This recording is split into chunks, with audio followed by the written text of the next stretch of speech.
Yes, I realize that I get more geeked up for this than just about anybody on the planet. I get it. I get it. I don't know what happened to me. Maybe I got dropped on the head when I was a child or what it was, but conference rankings, evaluating the conferences, determining who's the best, second best, third best, fourth best, fifth best, and there will be just the four next year. We could obviously delve into the group of five as well, but this is one of our crowning jewels here at the Voice of College Football. Welcome to the Voice of College Football. Appreciate you all being here on a Thursday night.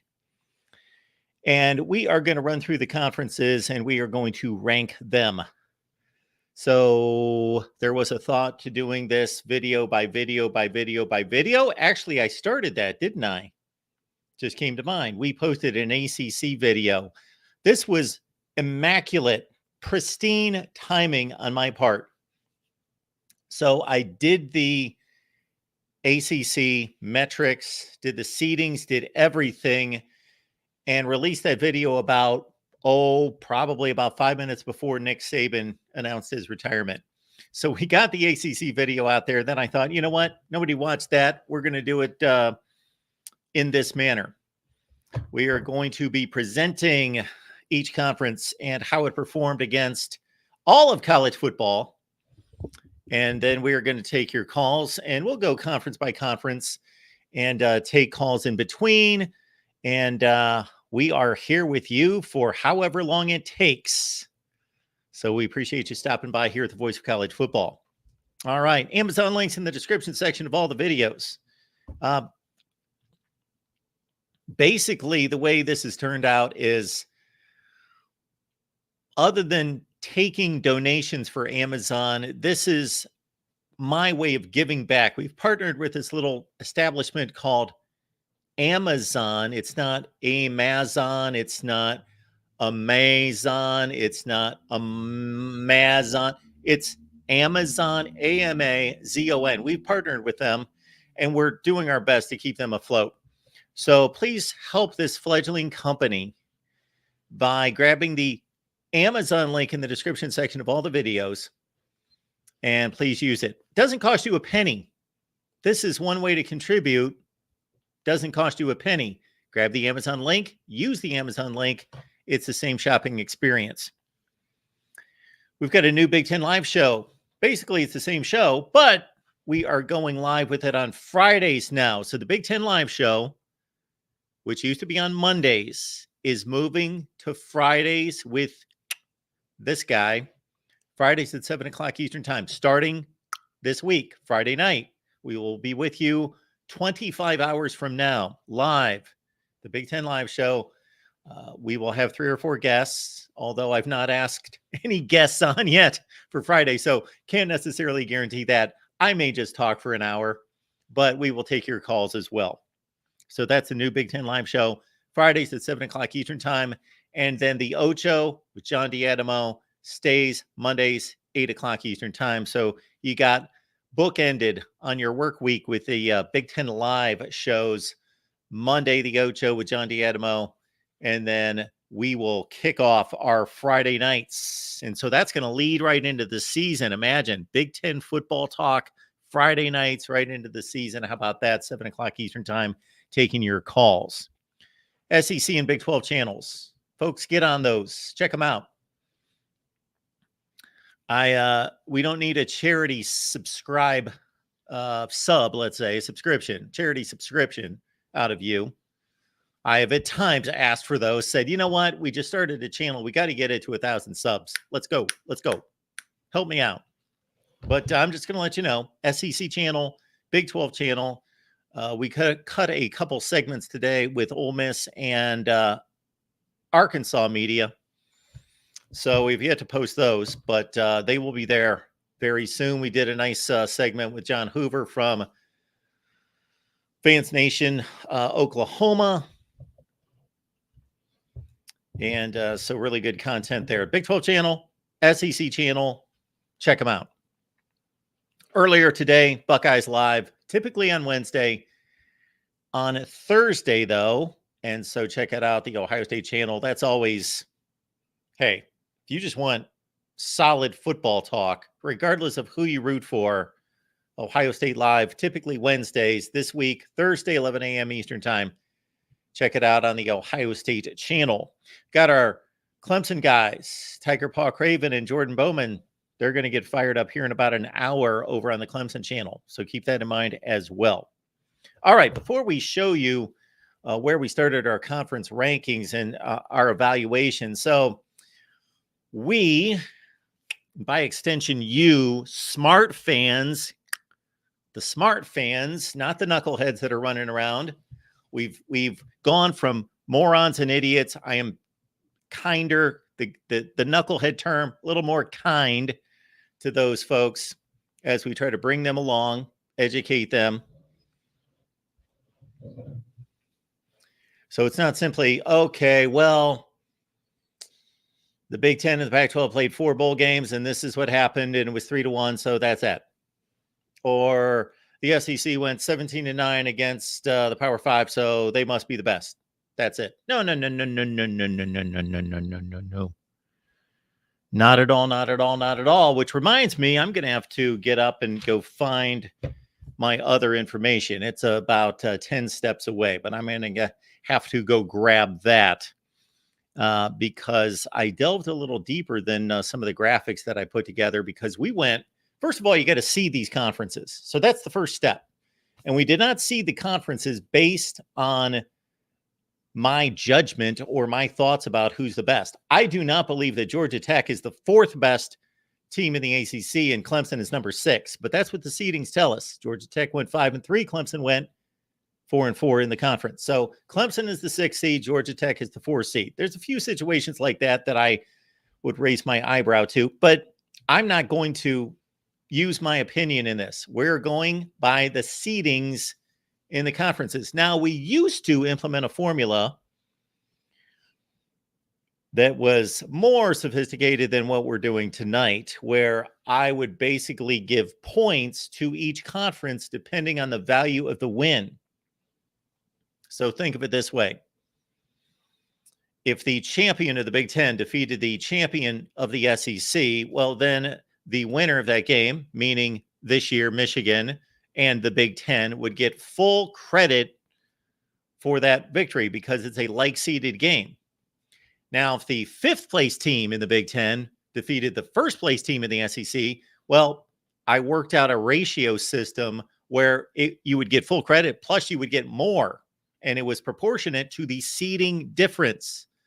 Or if the number 1 seed in a conference defeated like the 5th seed in another conference, that still should be credited. You won the football game. There was a football game to be played, and it was won. But the 1 seed in a conference should defeat the 5 seed or the 10 seed or the 12 seed in another conference. So the value or the credit was proportionate to the seedings. I didn't go through all that, but we do go through the seedings. We are going to go through the seedings here in college football. So the conferences gotta go through the seedings and see the conferences, so you know who's good and who's not good and how the wins and losses should be evaluated. We know what the deal is with the bowl games. We just know that's what we got to live with. This is not 1995 where we can say all the bowl games count unless there was some kind of egregious situation where, shoot, 2 quarterbacks were out, plus they had half the team get stuck, in the airport. These are valid scores. Well, we're still going to treat them as valid scores because we really have no other choice. We're not going to make a judgment call on every bowl game. Georgia beat Florida State 63-3. I can't do anything about that. The Florida State players decided not to play. So now we will discuss that. That will be part of the evaluation. Of course, Florida State's better than that. They only lose by 50 if they've got their play. Not just kidding. So there we go. Again, Big Ten Live Show, the new edition, Friday night, 7 o'clock Eastern Time. All right, folks, we appreciate you all being here, and we're going to start running this thing down. Yes. Thank you, Jim. Give a like. Give a like.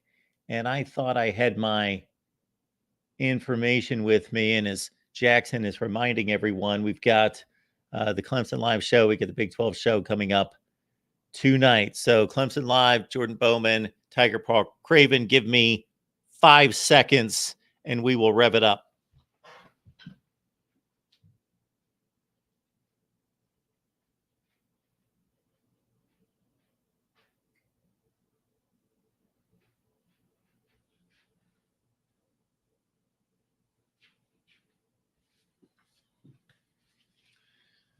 Cue up the graphics machine. We're going to start with the ACC, and we will start to take your calls as well.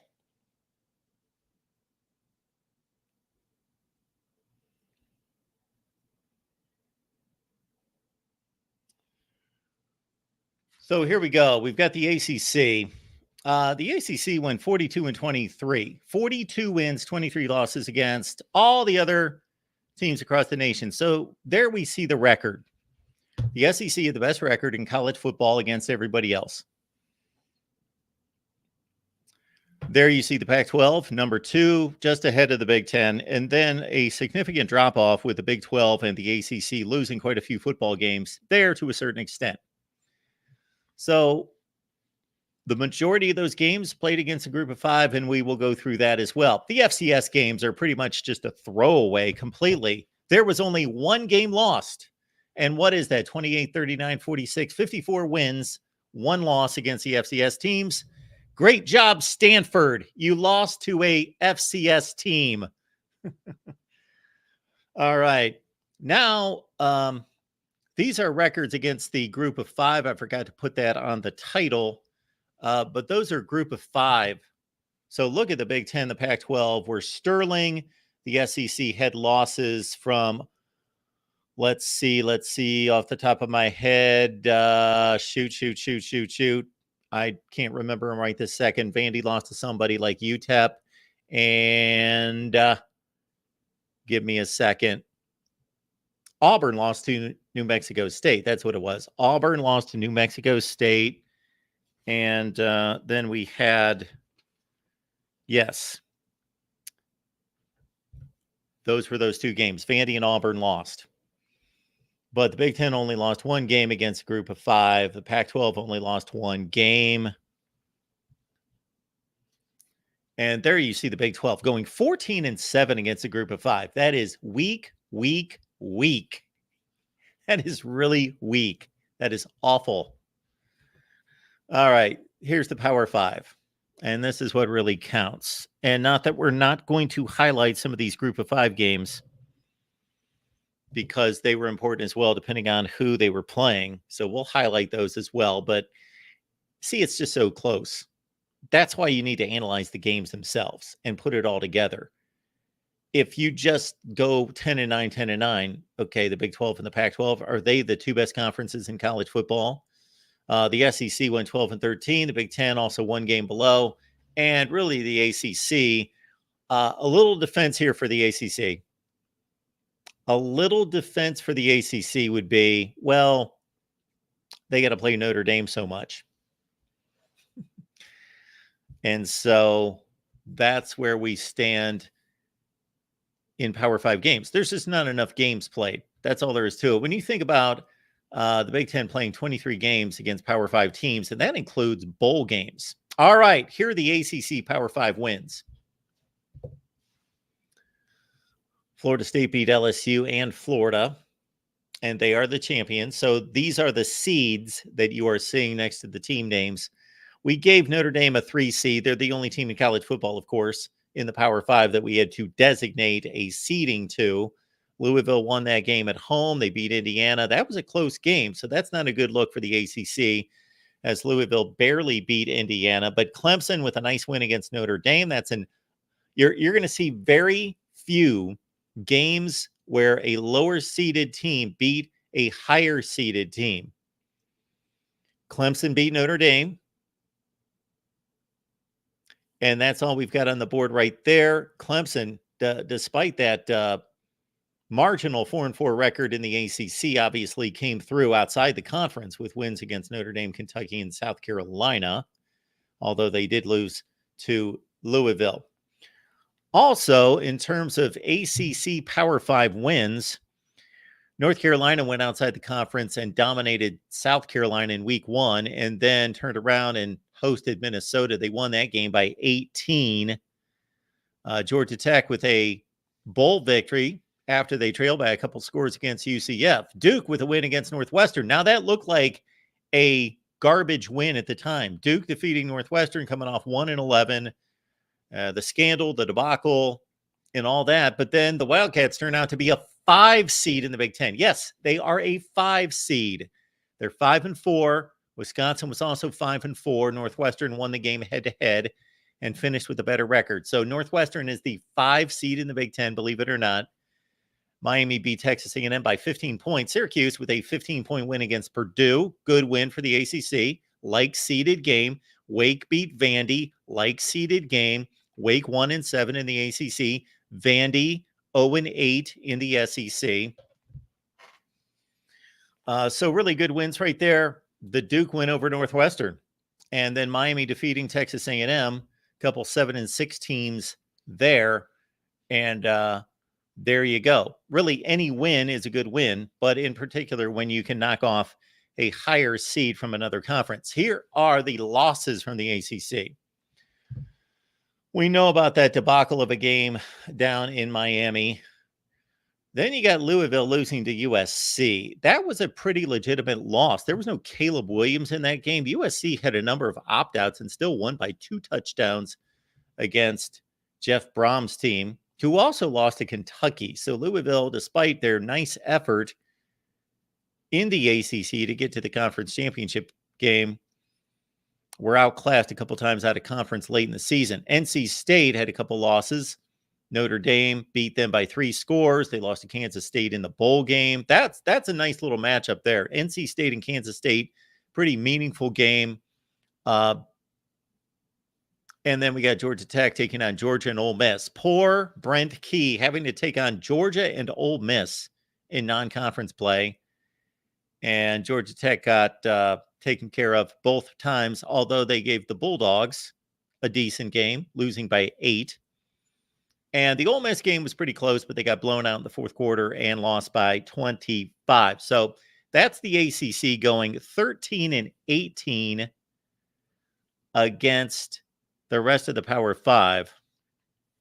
And then you also have Virginia Tech lost a couple games. So Virginia Tech had a nice little bounce back season at 7-6 under Brent Pry, but they did lose 2 out of conference games to Purdue and Rutgers. There they are. North Carolina lost to West Virginia by 20 points in the bowl game.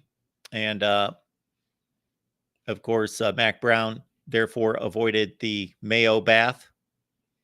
Duke lost to Notre Dame. These are losses here, folks. Duke lost to Notre Dame. Miami lost to Rutgers. Miami loses every bowl game. I believe that's like 12 out of 13. And then you've got the fine display this season by the Pitt Panthers under Pat Narduzzi, who lost 3 non-conference games. They beat Wofford, but Pitt lost to West Virginia. Cincinnati, a 14 seed out of the Big 12. And Pitt got completely annihilated by Notre Dame by 51 points.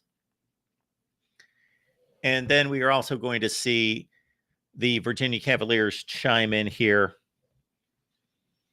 with losses to Tennessee by 36. Virginia lost to Maryland by 4 touchdowns, and Virginia lost to, or also the other ACC lost was Wake Forest losing by 38 points to Notre Dame.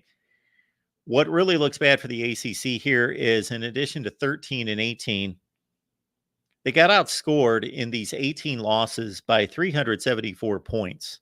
That's 21 points per game. I will leave the link in the chat if you would like to jump on board and talk.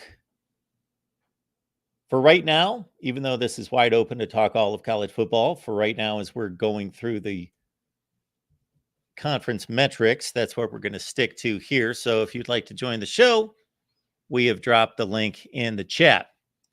There are the ACC losses. Pitt was an embarrassment this year. They were horrible.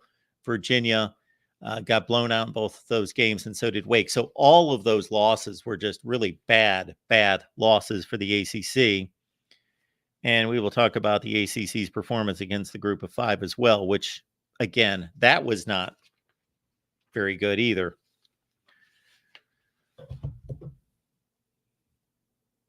Jim's head hurts, and DeReal is waiting for the SEC to show up.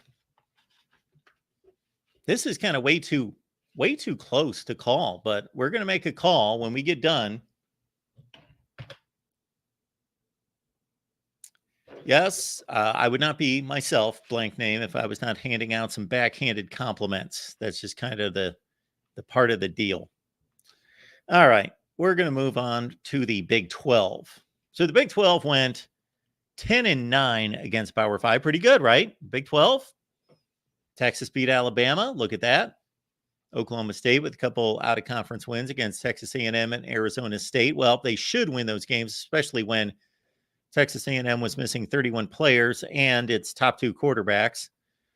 And there, again, early in the season, the Cowboys went out to Arizona State and won. Kansas State with a nice win that we talked about in the bowl game against NC State. West Virginia showed up this year, 9-4.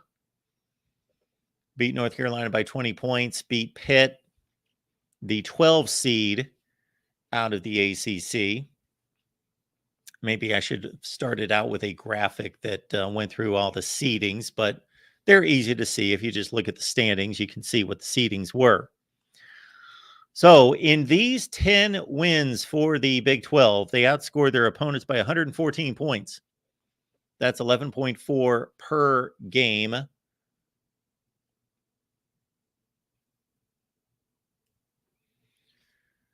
DK letting us know that the SEC is so 2022. And then we've got a few more wins from the Big 12. Texas Tech defeated Cal by 3 scores in the bowl game. That's a nice little like-seeded matchup, 7 versus 7.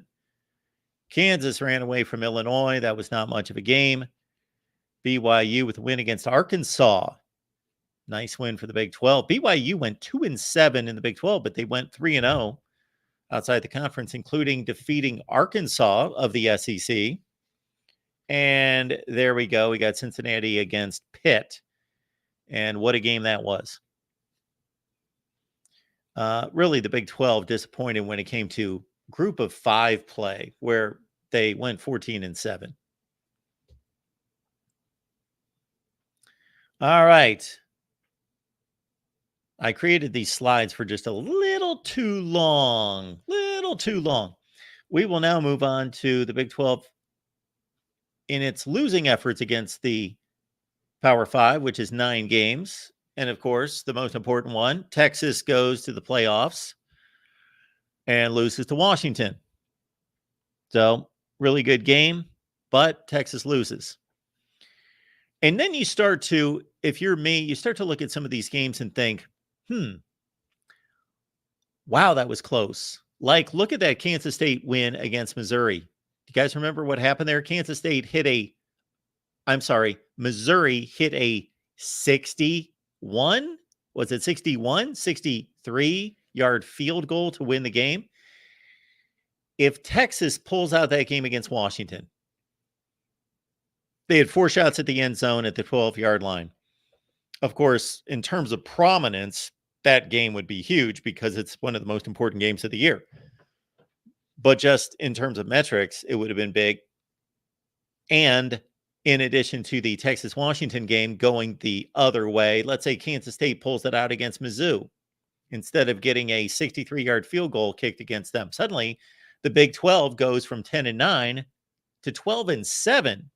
But that's not what happened. Here are the losses. West Virginia got pummeled by Penn State by 3 scores. Texas Tech lost to Oregon. Now, that was a close game. That is one of the better performances out of the Big 12 this season. Texas Tech at home against Oregon actually intercepted a pass in the end zone that would have ended the game. And it was a close replay review that went Oregon's way. They got another shot. They kicked the game-winning field goal. And then to make it look pretty, they had a pick 6. And as soon as we get done with the Big 12, we're going to let this roll and take our first call, but we will wrap it up with the rest of the Big 12 losses. So I will take calls, but I'm going to at least get through each conference between taking calls. Utah almost lost to Baylor. That was a close game. What's funny, and we'll get to this obviously with the Pac-12, is the performance of Colorado. All right, so we have finished up the Big 12. Now you can check out the Pac-12's performances as we take a call from our guy, Christian. Christian, what's going on? What's up, Mark? How you doing? I'm doing well. Not much, man. I'm doing well as much as you are, hopefully, and trying to survive some Alabama snow. We've been snowed in and only made one trip to town this week, so You've been snowed in by how much snow? maybe not even an inch, but What? it's been not even an inch, but it's been one of those where the roads have froze up. So Oh, just okay. being Well, that's safe, different. That's yeah. not getting snowed in. That's the roads are too icy to drive on. Got it. Yeah, that's what I was trying to get That's at. different. But Yeah. football wise, what I wanted to talk to you about tonight, I noticed you were talking about some of the bowls and what we had this season. I did some math, and as you were talking about that, but correct me if I'm wrong on these records for conferences. So the Big 12 went 5-3. They had 8 bowl wins or 8 bowl games. Yeah. They went 5-3. The Big Ten went 6-4, 5-4 for the SEC if you count playoffs. Sure. The Pac-12, of course, Washington made the national title. I threw that one in there against Michigan. They went 5-4, and the ACC was the only conference that went below 500. They finished at 5-6. And the reason for that is, if anybody's trying to do the math in their head, is because there were, I believe, 7 bowl games where a Power 5 played a group of 5, and Yeah. the Power 5 won 5 of 7. Yeah. And by the way, I know we're having conference realignment this year with Texas and Oklahoma. I counted them in for the Big 12 because obviously that's their respective conference Yes. from this past season. Yeah, if we wanna that would be a interesting exercise. I could go through all these results and then put the 4 teams in the Pac-12, throw them in the Big 10, and throw everybody in whatever conferences they're going to be in next season, and then rework these numbers and see where they would land. Yeah, I'd like to go through and figure out because we had obviously some close games. We had some blowouts in the bowls. I mean, if you did a whole big video on bowl season by the numbers, you'd have to throw in something in there like, okay, what was the closest game we had, and what was the biggest blowout? I think the biggest blowout is obvious with Georgia and Florida State, which I turned that off after a while. But I'm curious. I would say the closest game had to be by 1 point, and I'm looking at it here from Saturday, December 30th. I'm not sure if it's the only 1 point game, but Wyoming and Toledo in the Arizona Bowl. Does that sound right? Yeah, 16 to 16, 15. 15. Yep.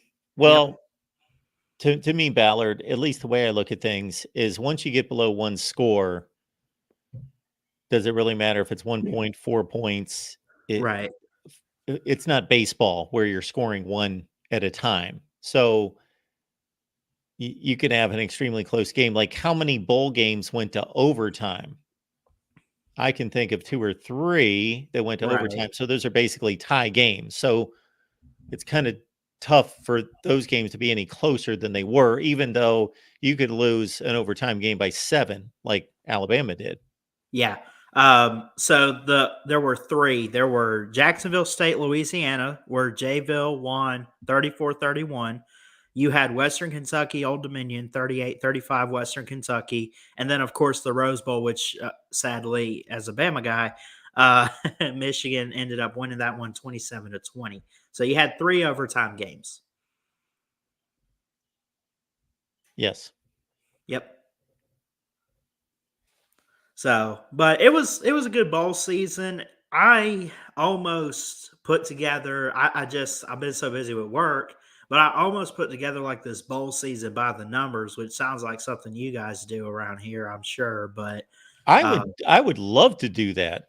If it was worth my time, I would do it in right, a heartbeat. If enough people would watch it, I would love to go through the bowls and do all sorts of rank the stats, bowl yeah, games, do stats. I love to look up crazy stats, like if some dude had 4 sacks or, you yeah, know, somebody uh won in total yards 592 to 104, just somebody went 1 for 19 in third down conversions, or a running back had 9 carries for 187 yards, right. 20 yards per carry. All the Yeah, I like odd stats and I like to look them up and do all that. But uh, our our viewership here at the Voice of College Football and all college football, they're just into speculation and petty arguments now.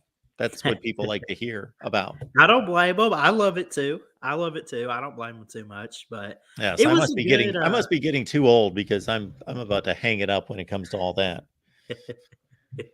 Yeah, I would say though overall it was a good bowl season. We had good matchups. I hate that the The in-state teams for me, Auburn, Alabama, and then UAB I don't think made a bowl game this year, did they? But No. anyway, 0 for 2 in the state of Alabama, but hopefully those teams bounce back in a big way next year. But it's time to prepare and start looking at 2024. Yep. I don't know if I've heard you talk about this, but jump to the SEC. Your first initial thoughts when you look at this season, no divisions, Oklahoma and Texas. What do you got? Oh, between those two teams, I think Texas is in much better shape to compete in the SEC. I just think they're a more talented roster. They're better at the quarterback position. Although Oklahoma might be really good at the quarterback position with Jackson Arnold, and they picked up a capable backup the other day in Casey Thompson. Hmm. Quinn Ewers has shown, okay, he's a big time quarterback.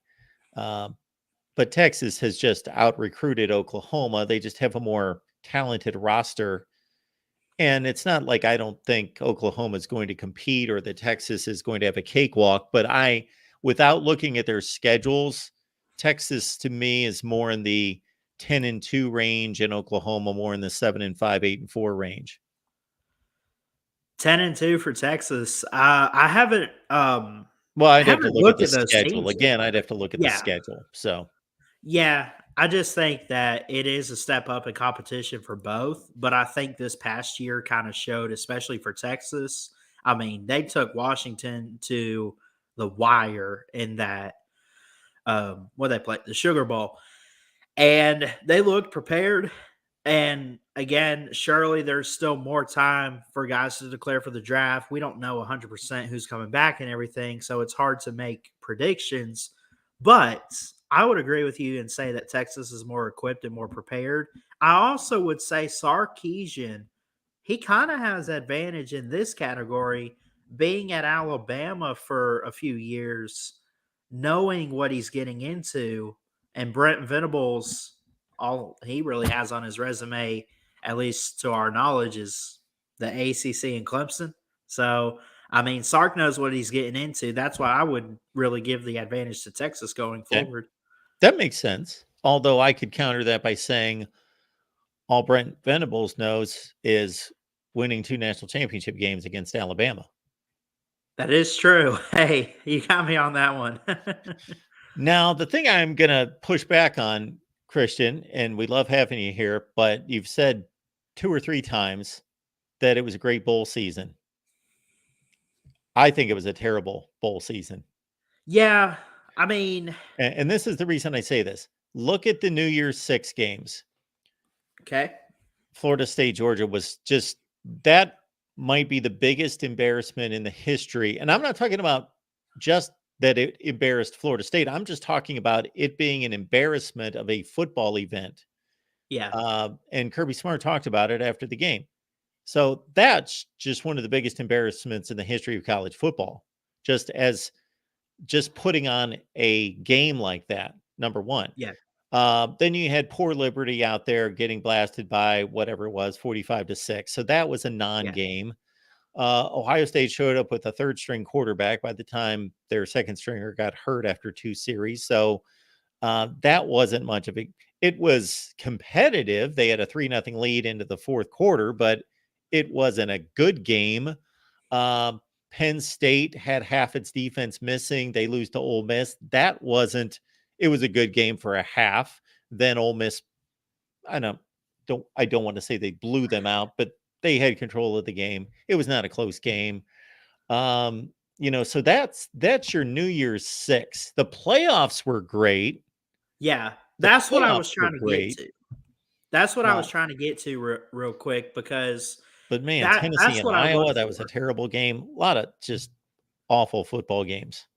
Yeah. No, I mean, we had a lot of bad bowl games out there, but I thought that the committee for college football, because you and I can both agree on one thing. There's been a lot of blowouts in the playoffs. I mean, we've only had that Michigan game went to overtime with Alabama. Outside of that, we haven't had an overtime game in the playoffs really, except for the 2017 Rose Bowl, if I Yes. remember correctly. So I thought that was pretty good. Even though my team lost, I was still entertained. And then Texas and Washington going down to the wire. And of course, I know the Natty was kind of another blowout this year, 34-13. But if you go back and you look, in 2 categories on ESPN, I'm looking at this. Michael Penix was the lead lead quarterback in passing yards at 255, and Rome Odunze was the lead receiver in the game with 87. So it's not like it looks bad on the scoreboard for Washington, but it's not like they didn't make an effort. All I was trying to get at was, as far as some of these bowl games, I wasn't saying all of them. But if you want to look at the semifinals, a lot of people looked at Michigan and said, well, Michigan can't get it done with Jim Harbaugh. They just can't do that, blah, blah, blah. And they won in overtime. And then I don't know what they made of Texas and Washington, but it was a 6-point victory for the Huskies. And give credit to Texas. All they really could do in that game was run the ball. I mean, they had some big explosive plays, but they at least had the lead rusher in that game and CJ Baxter. So I thought we had good playoff games, and just that's really what I value. I don't know if we're going to get that in 2024 with 12 teams, but I mean, we might get some good games in there, but it won't be every week. No, it's simple math. The more games you play, the more good games you're going to have, and the more bad games you're going to have. You're just going to have more games. So there's going to be more playoff games. So there's more opportunity that there's going to be great games. There's more opportunity, certainly, that there are going to be awful games. Absolutely. That's all I got, Mark. It's been a good offseason so far. I know as a Alabama fan, you hate the news of Nick Saban, but I'm confident in Kalen DeBoer. I think he can get the job done. He'll win at least one title with us eventually, I hope. But you give credit to Nick Saban for what he's done for the university, and he deserves this retirement right now. All right, Ballard. Appreciate you being here, man. Thanks, Mark. Have a good night. Yep. All right. Let's keep it rolling here at the Voice of College Football. We appreciate John letting everybody know that we got new merch. Socks and dog bowls. Socks and dog bowls. Yes, we do. I've not checked out the socks. The dog bowls, though, yes, as well. And a lot of other good stuff there. So John has dropped the link in the chat, so please check it out. DeReal has great timing. We've got the SEC scoreboard up there right now against the Power 5. DeReal, what's going on tonight? Nothing much. How about you, Mark? I am doing great. Finally got around to this and figured, okay, I'm not going to produce videos. Let's just roll it all out at the same time. Well, I hope eventually all the people that claim the Big Ten was the best conference, or people who claim that the SEC has had a down year, look at these numbers, put into context, and understand that the SEC is the best conference. while you were doing the talking to Ballard, I was just counting in my head all the like-seeded matchups or upset-seeded matchups. The SEC had 9 of them. The Big Ten only had 5 of them. I mean, Mark, this isn't even a competition. The SEC has had a down year from last year because they were just so much better than everyone else last year. But the SEC is still clearly the best conference, Mark. All right. So let's go through this. I'm looking at the SEC wins right now. And let me start our display over because it's just about to end. So here we go. We got the SEC from top to bottom. On the win side, Georgia beat Georgia Tech. That's a 2 beat a 4.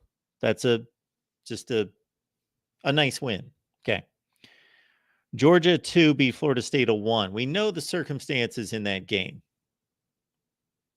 I understand. Listen, I understand Florida State's team basically didn't show up.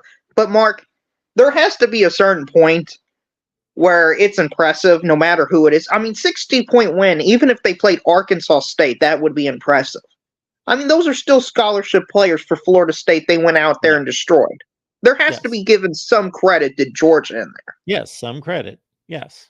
And if you're taking down the metrics, then you're making no distinction between any of this. They're all the same. Not they're all the same in terms of seedings, but that's Georgia as a 2 beat Florida State a 1. Okay. Then we got the 2 Ole Miss wins. Ole Miss is the 3 in the SEC. They beat Penn State a 3. Again, if we want to dig a little bit, I would kind of question Penn State's personnel on the field, but Ole Miss won the game. And they also beat Georgia Tech, who was a 4, and they beat them pretty badly by 25 points. You got LSU. This was a really good ball game, actually. LSU was a 4. They beat Wisconsin the 6. You've got Missouri as a 5 seed, beat Ohio State a 2. That's obviously an excellent win for the SEC.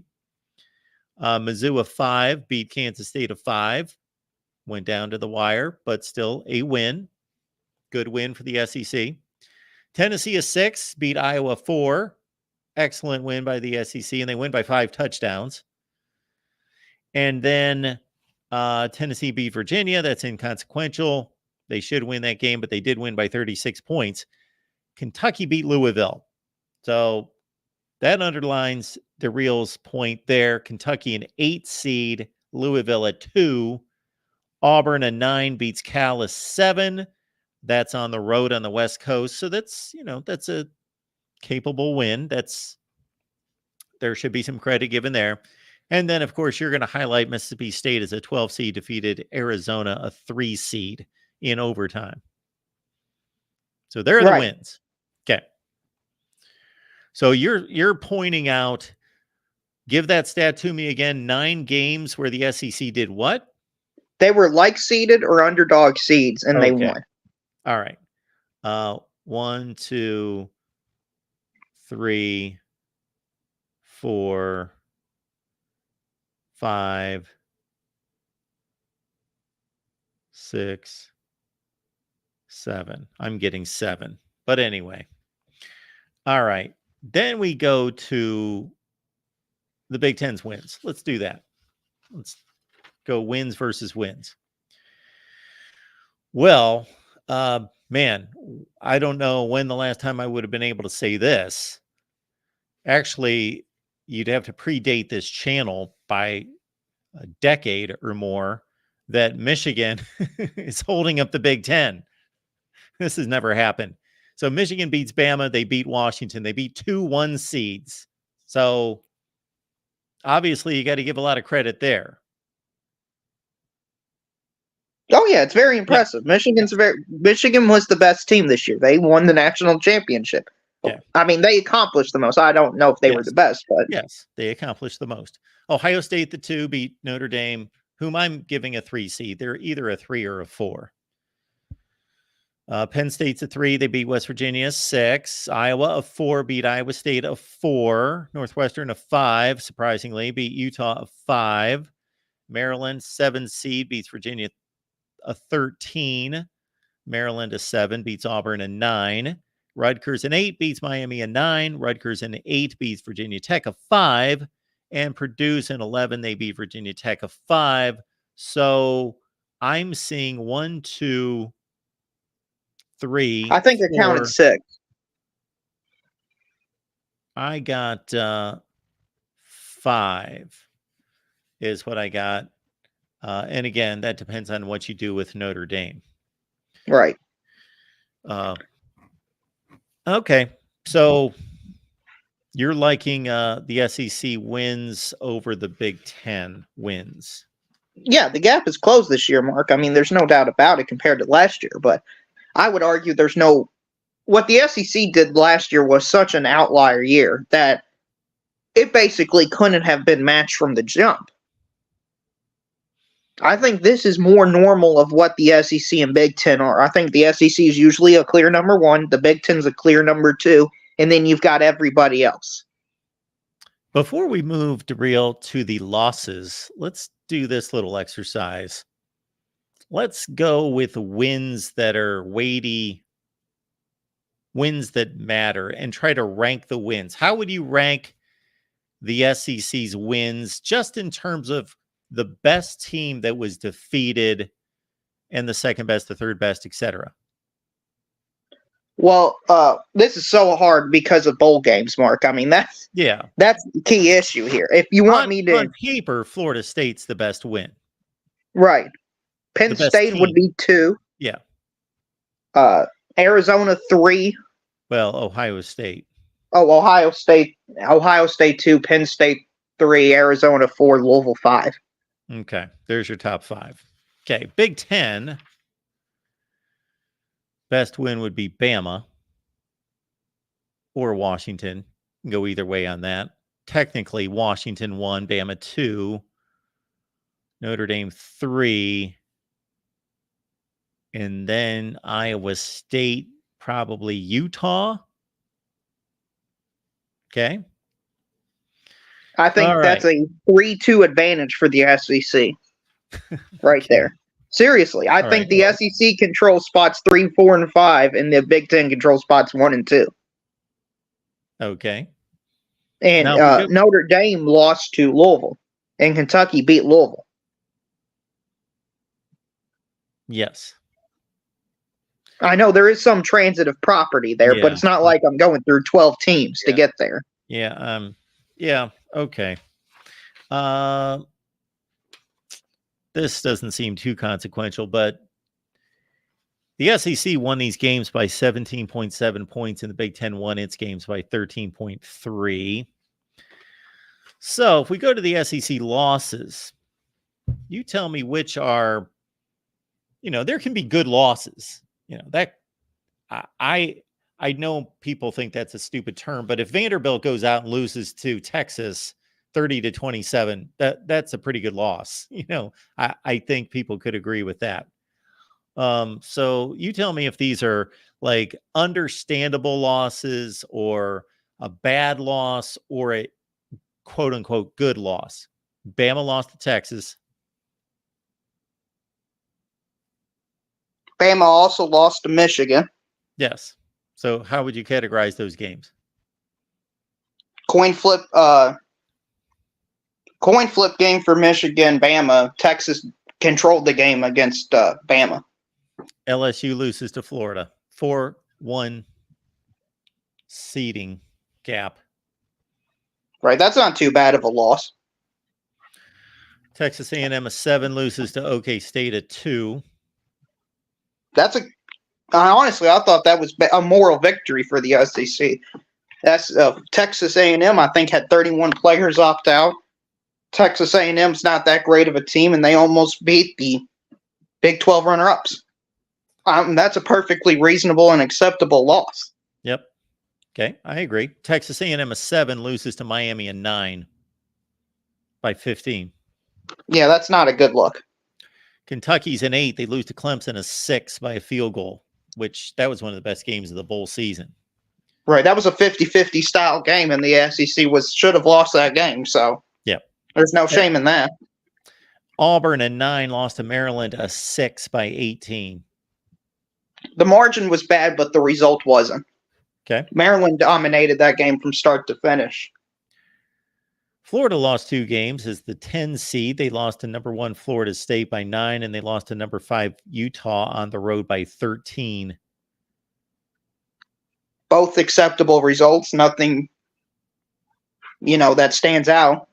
If anything, that Florida State win should have been more for them. I know they had their quarterback hurt and stuff, but I'm not taking that into account when evaluating it.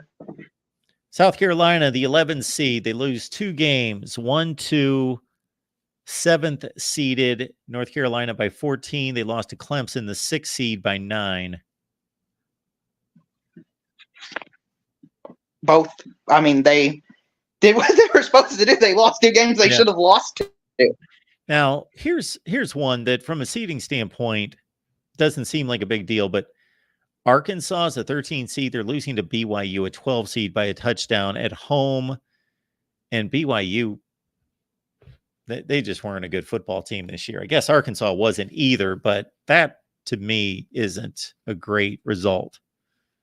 Right, but you got to understand, Arkansas was horrendous this year. Their only one win in the SEC was against Mississippi State, 7-3. Yeah. So they're not a great football team either. Vandy lost to Wake. I don't know that there's much to talk about there. Okay, the Big Ten. Ohio State lost to Missouri.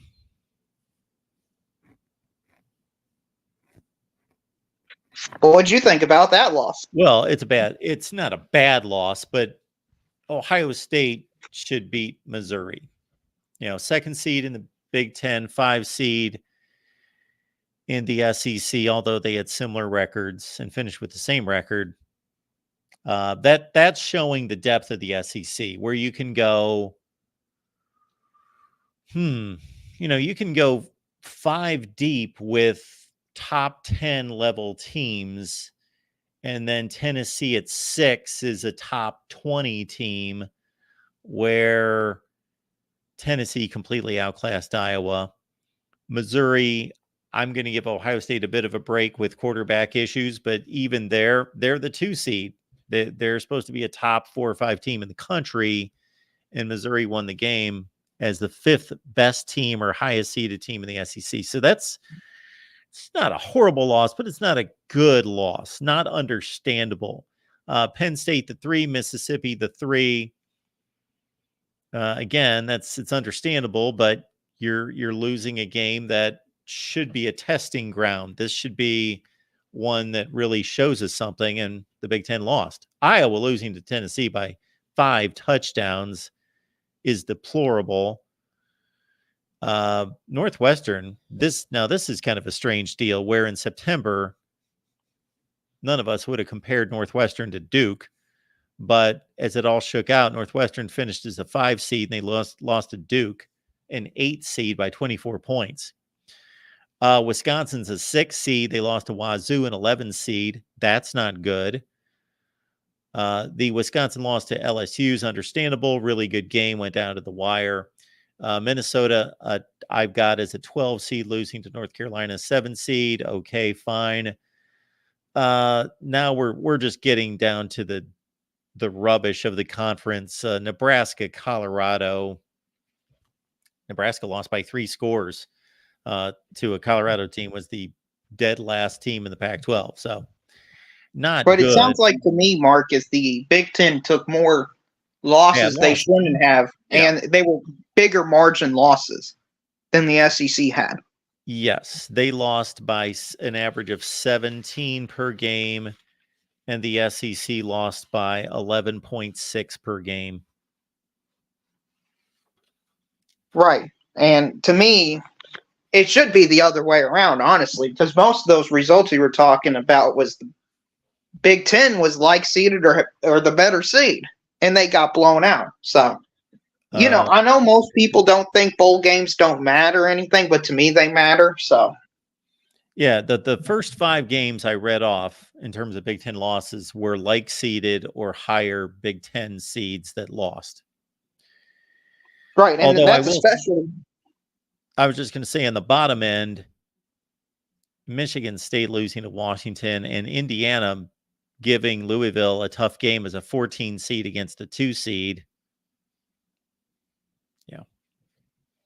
is either a throwaway result, Washington, Michigan State, that's just it's a 1 versus a 13, or in the case of Indiana, they put up a fight against Louisville.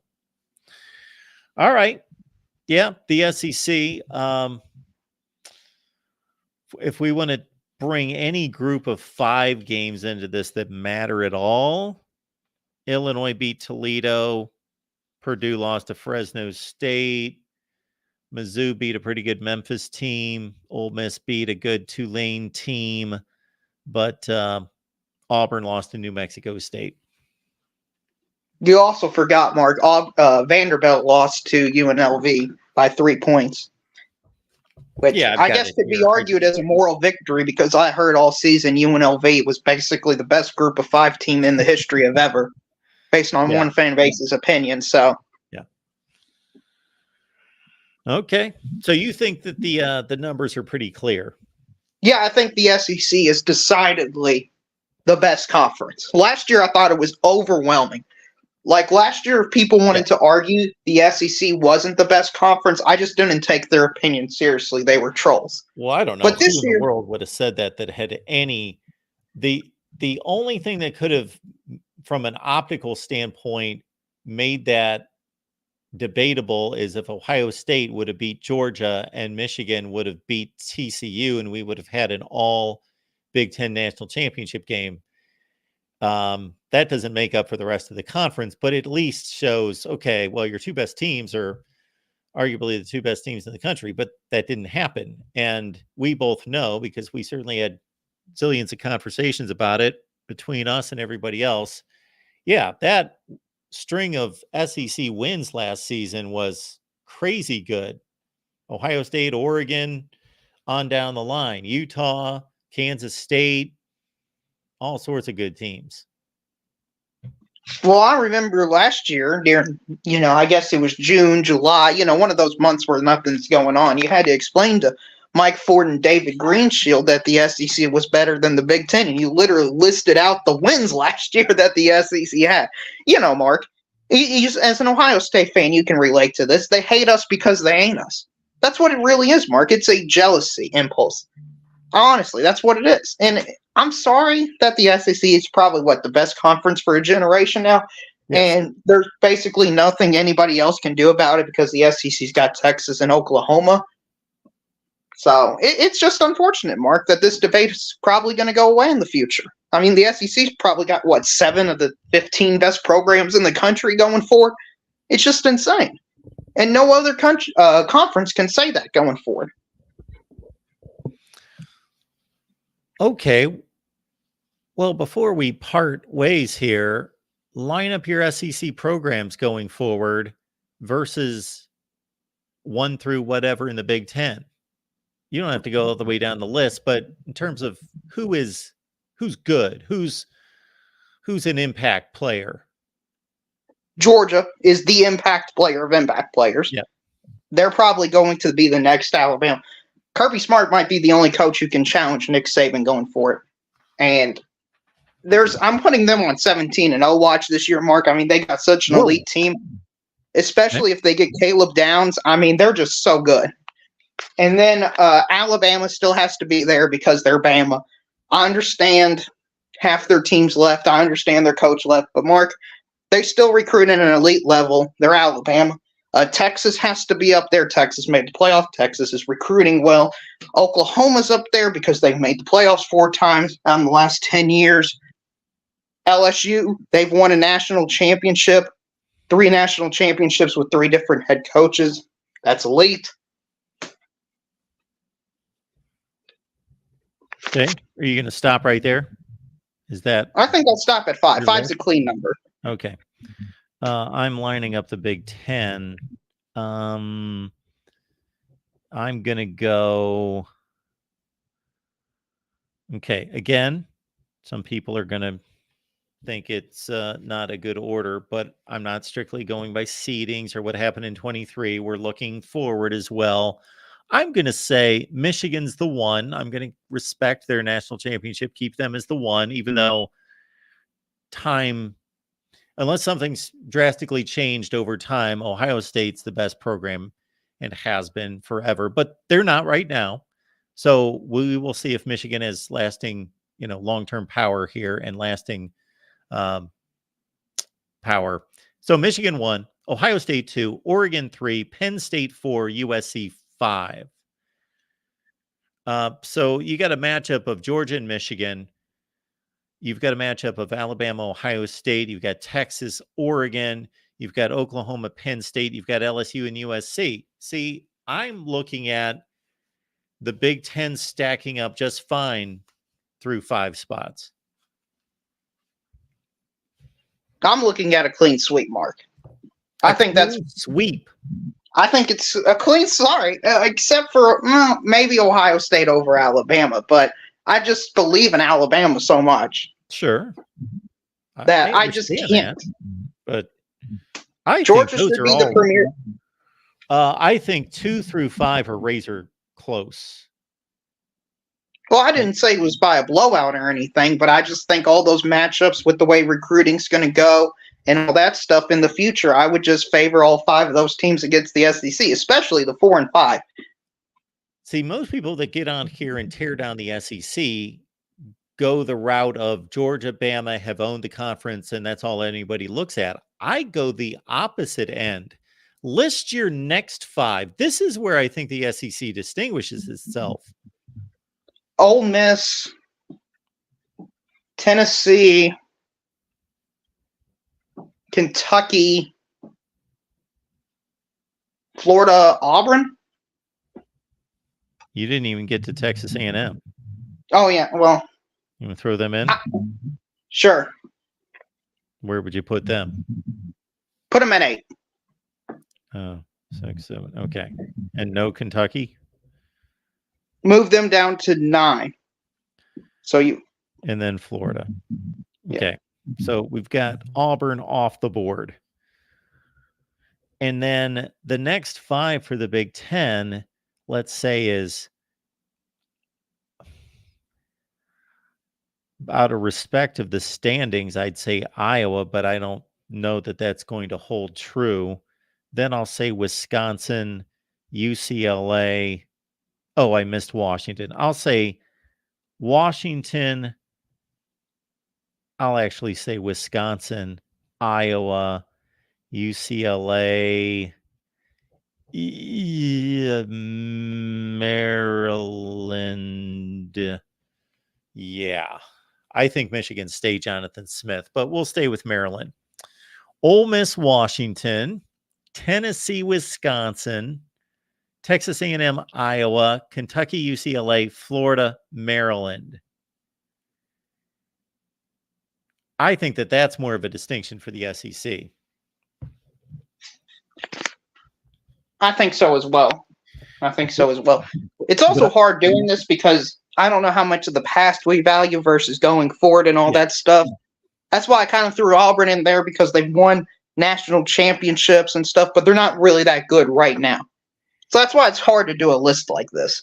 And this also shows that the SEC has gained a lot of depth with these 4 schools joining. Of course, the SEC only added 2 because if we do this exercise minus the additions, this is where you start matching up over the last 5 years, let's say, the Texas A&Ms and the Tennessees of the world against Minnesota and Maryland, and it's clearly an SEC advantage. Oh, no doubt, Mark. I mean, no doubt. Now, I know some people in the chat are calling me SEC homers, and, Mark, because of that, I'm expecting you have tons of calls explaining why the Big Ten is just this elite conference going forward.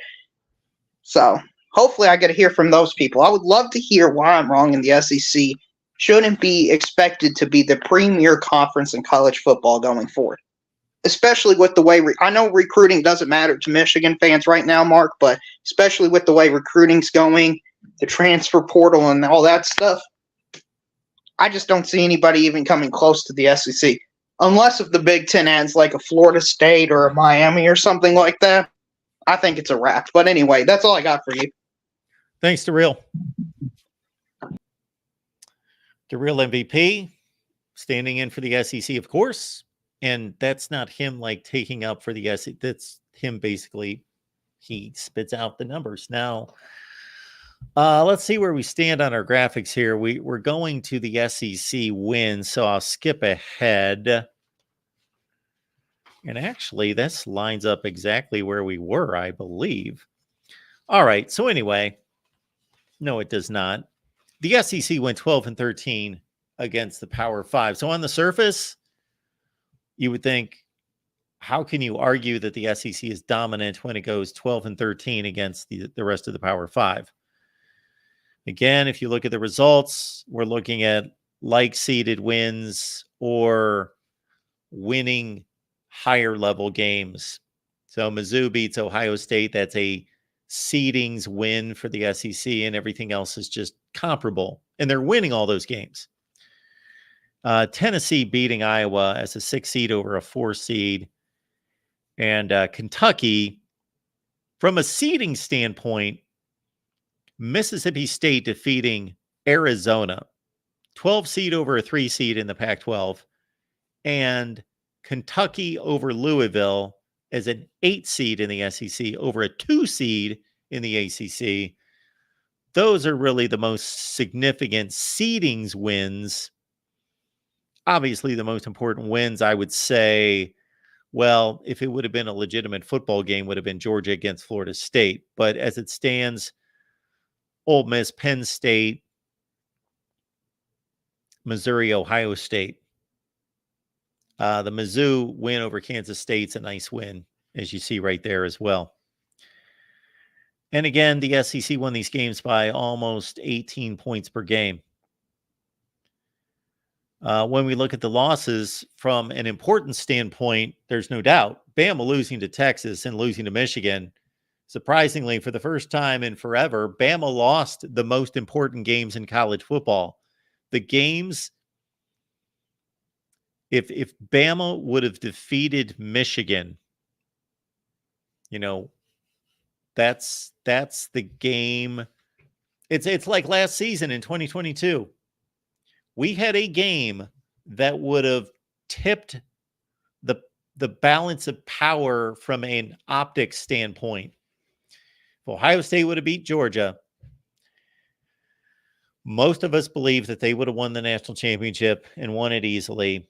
And then you've got a tipping point that changes the whole look of the season from a conference standpoint. This season, it's Bama, Michigan. It's if Bama wins that game. Well, we don't know if they would have defeated Washington. Who knows how that game would have gone. I would have sided with Bama. I believe they would have won that game. But I can understand that it's not a Ohio State TCU situation where it's pretty easy to see because TCU was just so incredibly lousy in the national championship game versus what we saw out of Alabama, Michigan, and what we saw Washington at least play a capable game in the national title game. But that was the game that at least gives Big Ten fans a fighting argument. When you've got the team that wins the national championship and they defeat 2 number 1 seeds,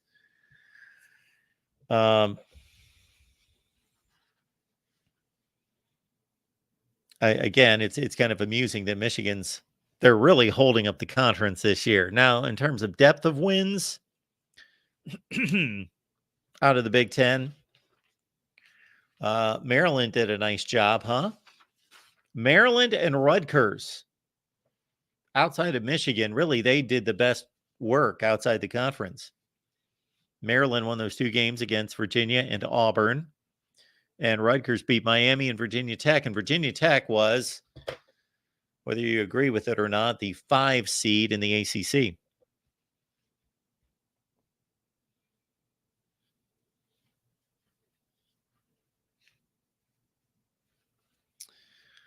Ferris is recognizing the pain in my face. So again, I don't know if I can. Okay, we're at the end of the line here. We will be able to re-cue this because I want to look again at the records themselves And of course, I'm here to take your calls as well, not just on this. I can make a definitive call based on running through all these scores, and not just running through the scores, but what these games meant. Let's take this on next. Group of 5 games that mattered. There's a few in each conference, either because a team in a conference in the Power 5 actually played a group of 5 team that was a good team, or they lost a group of 5 game, and that's an embarrassment. They shouldn't lose that game. So in the ACC, North Carolina beat App State. Not Bowling Green. Boston College defeated SMU, who won the American Conference. Good win for the ACC and BC. Virginia Tech beat Tulane. Okay.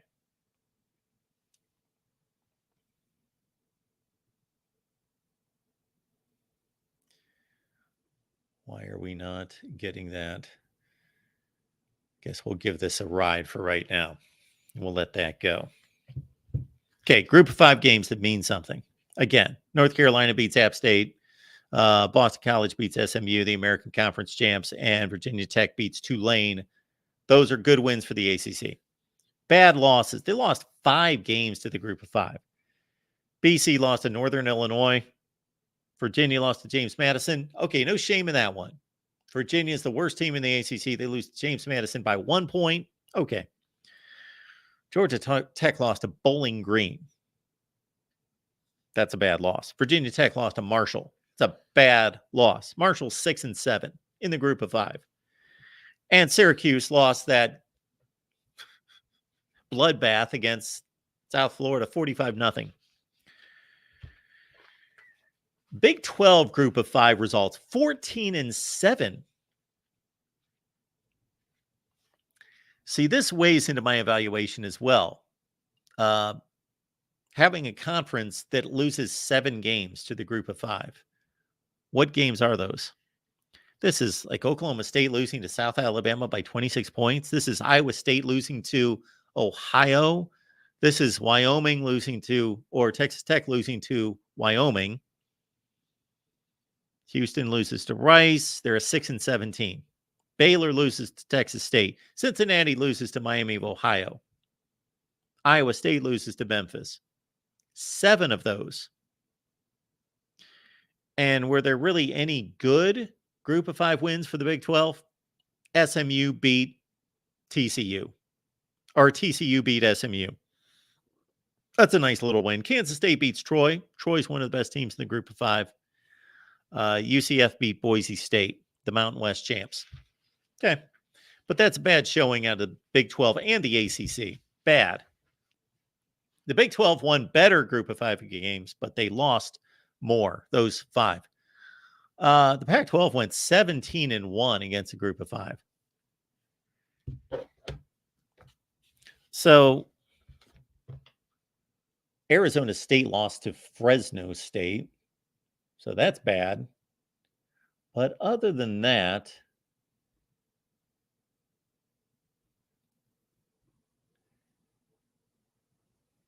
did anything that the Pac-12 do really matter against the group of 5? Washington beat Boise. They won the Mountain West. Oregon beat Liberty. Of course, they were the big New Year's 6 rep from the group of 5. And of course, they just completely wiped the turf with them. UCLA beat Boise State and Coastal Carolina, 2 of the better group of 5 teams. So there's the Pac-12's performance. So that's what a Power 5 should do against a group of 5. 17-1.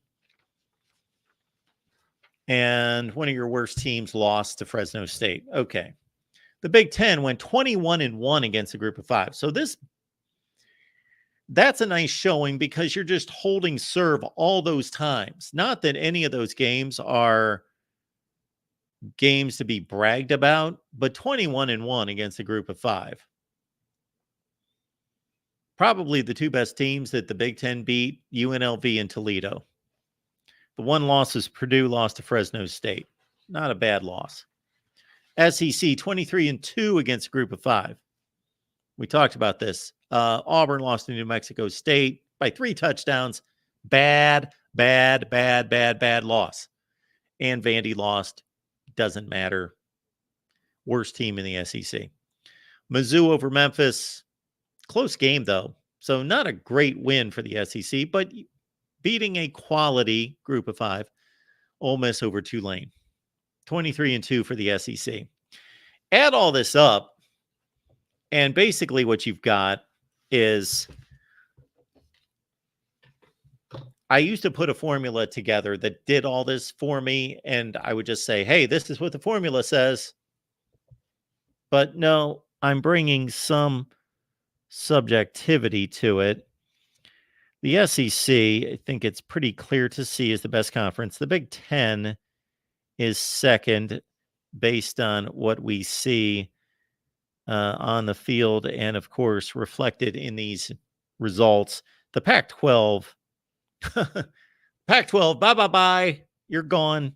You're done. But you did finish number 3. And then the Big 12, number 4. And the ACC was the worst conference. So SEC, Big 10, Pac-12, Big 12, and ACC, 1 through 5. There it is. Okay.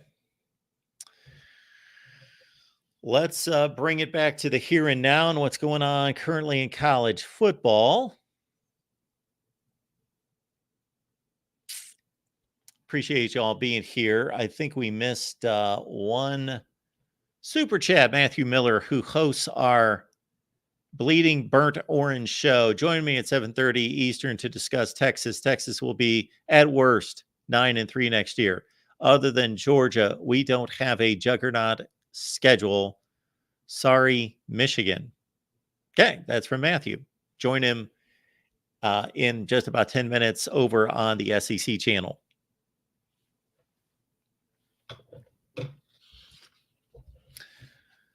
Did anything happen today in the transfer portal?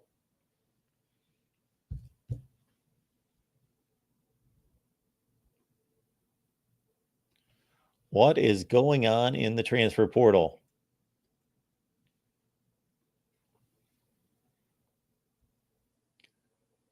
Looks like we've got some kind of alert going on.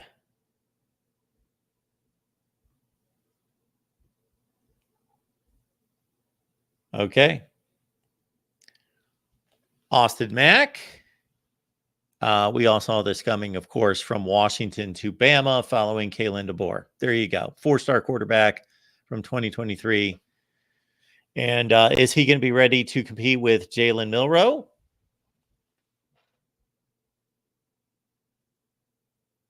We've got a crystal ball pick here from these guys, whoever they are, Hank South and Jay Scruggs. Texas to land Alabama tight end transfer Amari Niblack, number 1 overall tight end in the transfer rankings.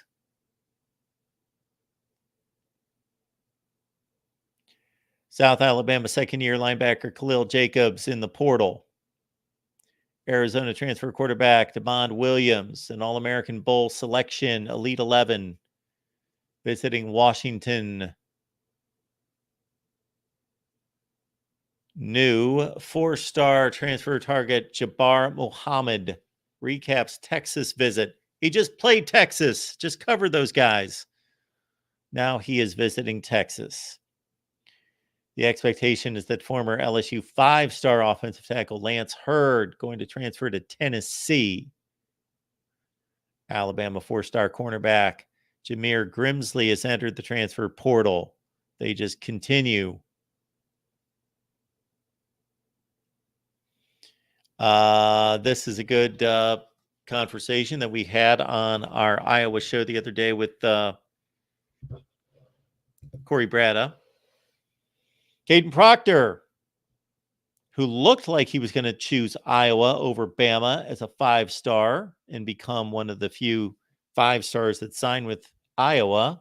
Of course, went to Bama, had a rough freshman year, still started all the way through to the playoffs. But he's in the portal.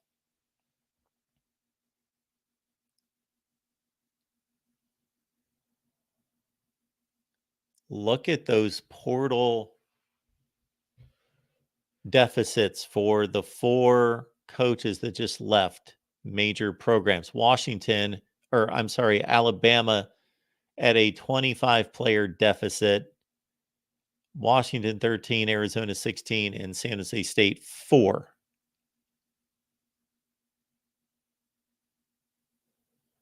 Got this defensive tackle, DeBraylon Carroll. He's in the portal. Vandy landed a commitment from former New Mexico State standout Diego Pavia, quarterback who threw 26 touchdowns last year. So that's a nice pickup for Vandy. Okay, we've got Miami lands former Washington DB Michelle Powell. Started 15 games. Going to the Canes. There's Caleb Downs. We all want to talk about Caleb Downs and where is he going to go. We talked about him on our Ohio State live show. Kevin Noon is going Buckeyes to start the week. A 1-in-10 shot to get Caleb Downs. Kevin raised it to 33% shot since Ryan Day and the crew were down there. Tim Walton, defensive backs coach, down there in Atlanta visiting with Caleb Downs. But he's from Georgia. He's right outside of Atlanta. There's some kind of story concerning Caleb Downs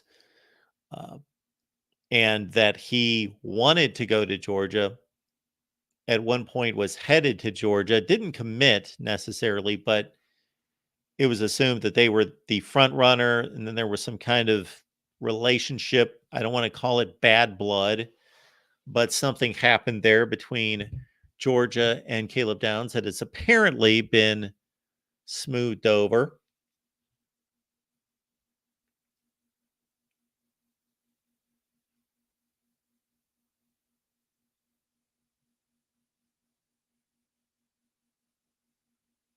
This guy's a good back. Arizona running back Jonah Coleman has officially entered the portal. And, this is this is Jed Fish. See, this is what the transfer portal also is doing to college football that I don't know that I've heard anybody talk about, so I will. That in the past, if you would see a situation where a Jed Fish would come to Arizona, clean up the mess of Rich Rod and more so Kevin Sumlin, and turn around Arizona football, post a 10-3 season, and then take a better job, Arizona fans would be pissed off, would be disappointed, would think, why do we have to be a stepping stone type program? This was our guy. We thought we had something going here and all that, be disappointed, but at least say, okay, he got us in a good place. He brought us to a good place, and here we go. But we didn't see these kind of mass defections in the past. So what a Jed Fish built at Arizona would take a hit, but it would last to a certain extent. It would stabilize, and most of those players would stick around for the next coach, but not now. So those level programs don't even benefit anymore from having a Jed Fish unless, well, no, they don't. They may in other ways, but in the way that I'm talking about in terms of personnel acquisition and retention, no, that no longer exists. Those coaches leave, and sure, I guess there could be some guys that Jed Fish signed and recruited that only he would have brought to Arizona that like the school, like other things about what's going on there, and like their teammates, and think, okay, I'm willing to stick it out and give this Brent Brennan guy a chance and hear what he has to say and stick around. But that's rare. We're seeing the departures. Jonah Coleman, 871 yards, 5 touchdowns, 6.8 per carry.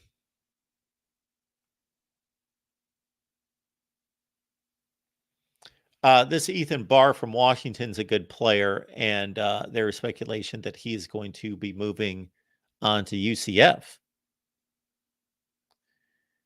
Caleb Downs. Here we have Antonio Kite, transferring from Alabama to Auburn, originally recruited by Charles Kelly, arrives with 3 years of eligibility remaining. Caleb Downs and Caden Proctor are the new numbers 1 and 2 overall transfers in the 24 rankings, getting the nod ahead of Ole Miss commit Walter Nolan. So that was going to be my question. We're talking about current players in the portal? No, we're talking about all players. So even though it seems like most of the players have been snatched up, especially at the quarterback position, you got 2 guys right there coming from Alabama, rated as the top 2 players. Where do you guys think that these guys are going to land? Got a question for the chat. Caleb Downs, everyone. We'll start with Caleb Downs. Where is he going? Anybody that follows this or cares to take a shot at this one. Erica, hang on. We're going to ask about Caden Proctor in just a second, but we'll start with Caleb Downs. Where is he headed? Where do you believe he is headed? Porter says Georgia. Nick says Georgia. Dave's here says Ohio State. We've got a call for Ohio State out of Ferris. Ralph says Downs goes to Georgia. And we've got Champions Against the World says Georgia. Clint says Georgia. Of course, I've got to wonder when I see a Michigan fan saying Georgia. But hey, your vote counts too.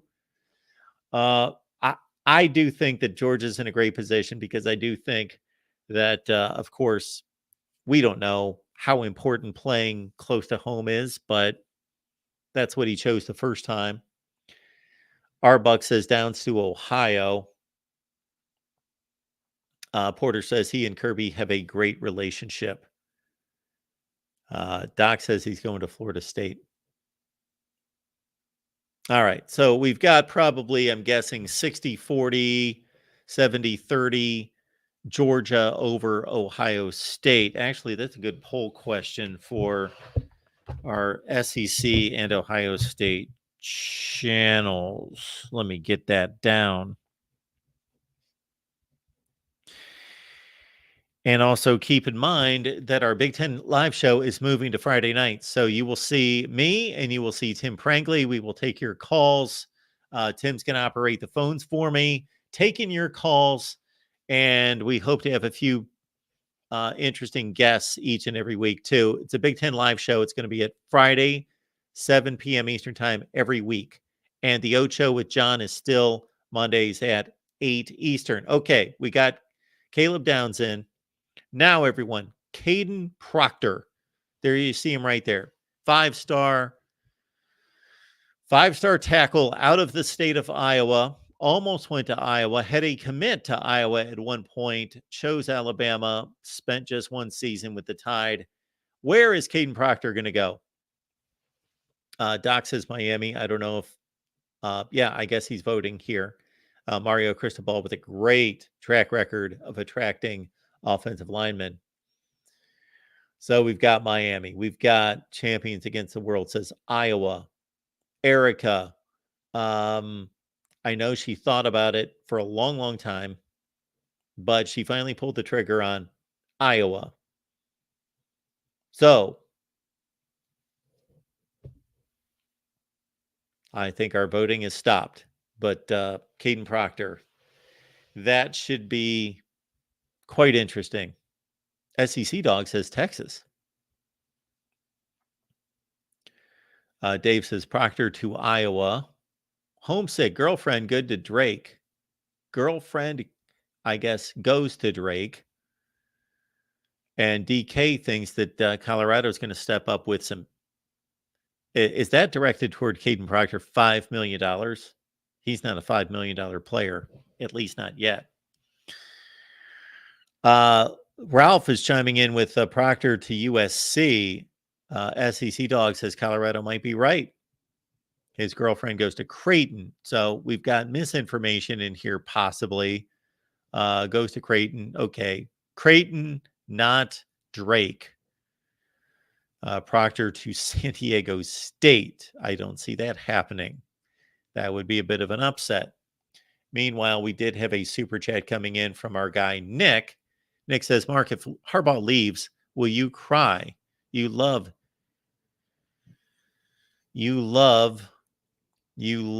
I've never called him this. I can't say it. I said it one time, but it was not me saying Jimmy. It was me talking to Steve Dace and acknowledging that Steve calls Harbaugh Jimmy.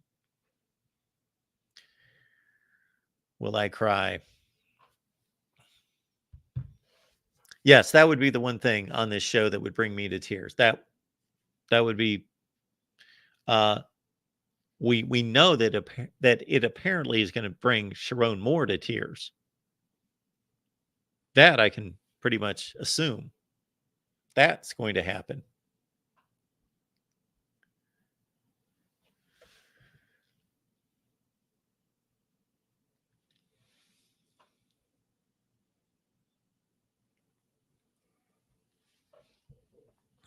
Do you guys know of any places out there that have a pretty good read on NIL? Meaning what these guys are getting? Because we hear these figures thrown out at times, and I don't get into it. And then you see on 3 throw up these, they're almost like player evaluations, like they're fantasy players and how much they're worth, their NIL market value. Yes, on 3, Ralph. Yes. I know it's a secret. They don't need to give out their personal information, but these things are found out by certain people. So I was just curious in regards to, Ferris again on 3, but that is highly speculative. I guess they're doing it better than anybody else. DK is throwing up the trash can.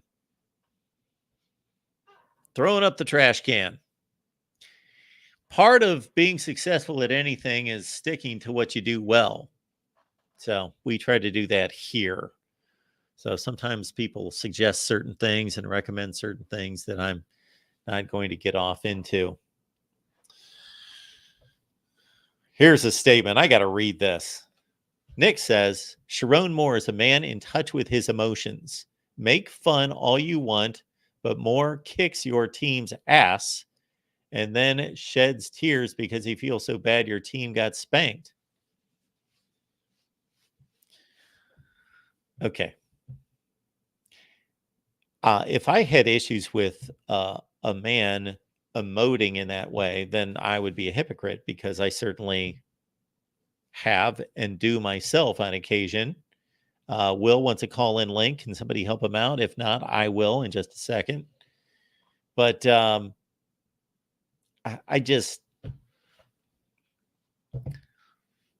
I was very judgmental. So at least I'm admitting I was judgmental in that moment. When I saw that, I was just kind of cringing, like, calm down. Then I kind of pulled myself back and said, okay, well, we all express ourselves different ways, but I will maintain the position that I do want my head football coach to maintain a certain level of composure. And it wasn't so much the emoting, it was, and I don't recall exactly what was stated, but I thought some of it was, again, we are in a culture, and especially in sports, of overstating things, immensely overstating things, going to the nth degree and stating, oh, everybody's against us. Everybody doubted us. Nobody thought we could do it.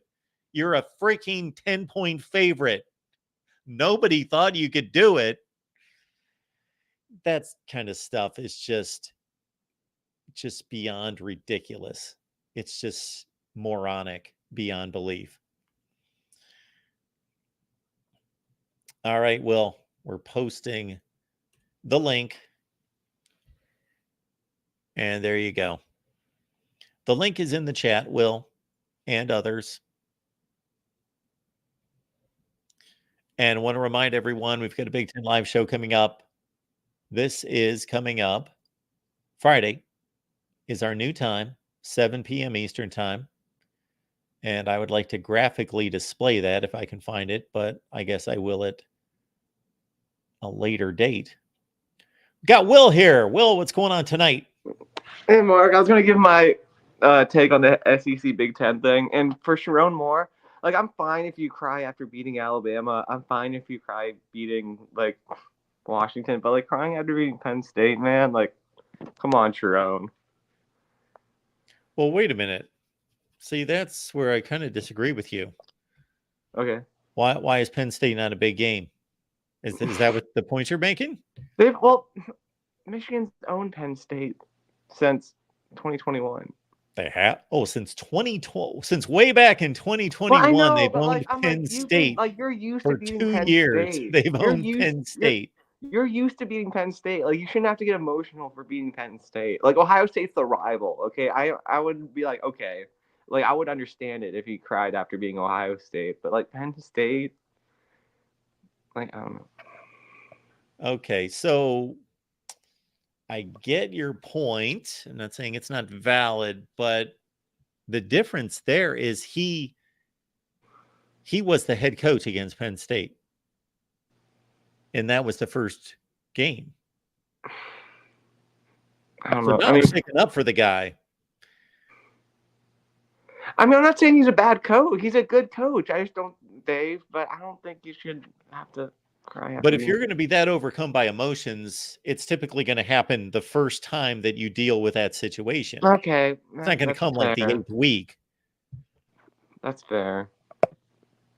I don't know. I mean, but like, all you had to do was like run the ball in the second half, and you won the game. Like, emotional after running the ball.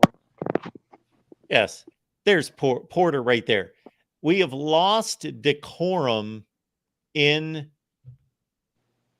sports, in society, in this country. We have lost decorum. I grew up like everybody else in locker rooms, listening to profanity spewed out all over the place, and at times partaking in it myself growing up. But I would like to see a bit more decorum among people in public. Like now I go places, I'm taking this in a completely different path, but as soon as I shut up, Will, you can take it back to football. Like I go around to places now, I go to doctors' offices and places like that, and people talk like I'm in a locker room. Like we would have never heard people talk like that even 10 years ago. So I feel like people are just more on edge since the whole COVID lockdown. Like people just haven't people have changed because of that, not for the better. I think that's definitely part of it. You could be right. I haven't.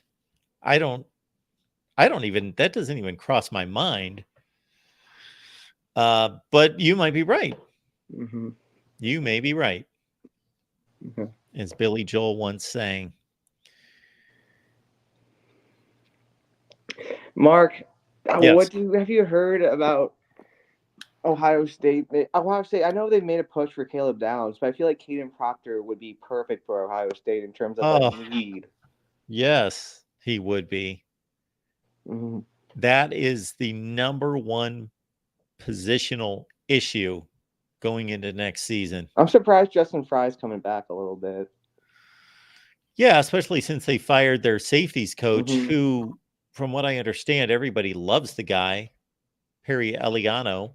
Mm-hmm. Just the recruiting has not been what it should be. And that's also coming from a situation where the safety play was good this year. It was a complete recruiting move. Mm-hmm. Yeah, Ohio State has not recruited nor developed or put together elite offensive lines. I would liken their offensive line play to that being Clemson's sore spot, even when they were getting through the playoffs. Mm-hmm. Yeah. as opposed to your beloved Irish. Yeah, Irish's problem has been wide receivers, so hopefully Mike Brown, new receivers coach, can turn it around. I'm hopeful. Mark, for the SEC Big Ten debate, Yep. I just don't understand how the Real had the top 5 SEC teams being better than the top 5 Big Ten, like all 5 of them. Like I think it's definitely close. Yeah, I thought it was really close. Like I would give Michigan I'll give right now. I mean, I know Michigan won the national championship, but if 2024 Georgia, I feel like it's most likely going to be better than Michigan. I could be wrong, but I'll give that to Georgia. And then Ohio State, Bama is definitely Ohio State next season. Should be better than Alabama. Ohio then, State, if Ohio State doesn't win this year with Ryan Day, they're never going to win with Ryan Day. yeah. But I will say that we've seen this happen with other teams. You know, the Philadelphia Eagles come to mind about 10 years ago, putting together an all-star team, and it didn't work out. And Ohio State still, even with all these great additions, they need an offensive line that's going to be championship caliber. Mm. And That's Will fair. Howard's not. He's not going to be the game changer. No. I mean,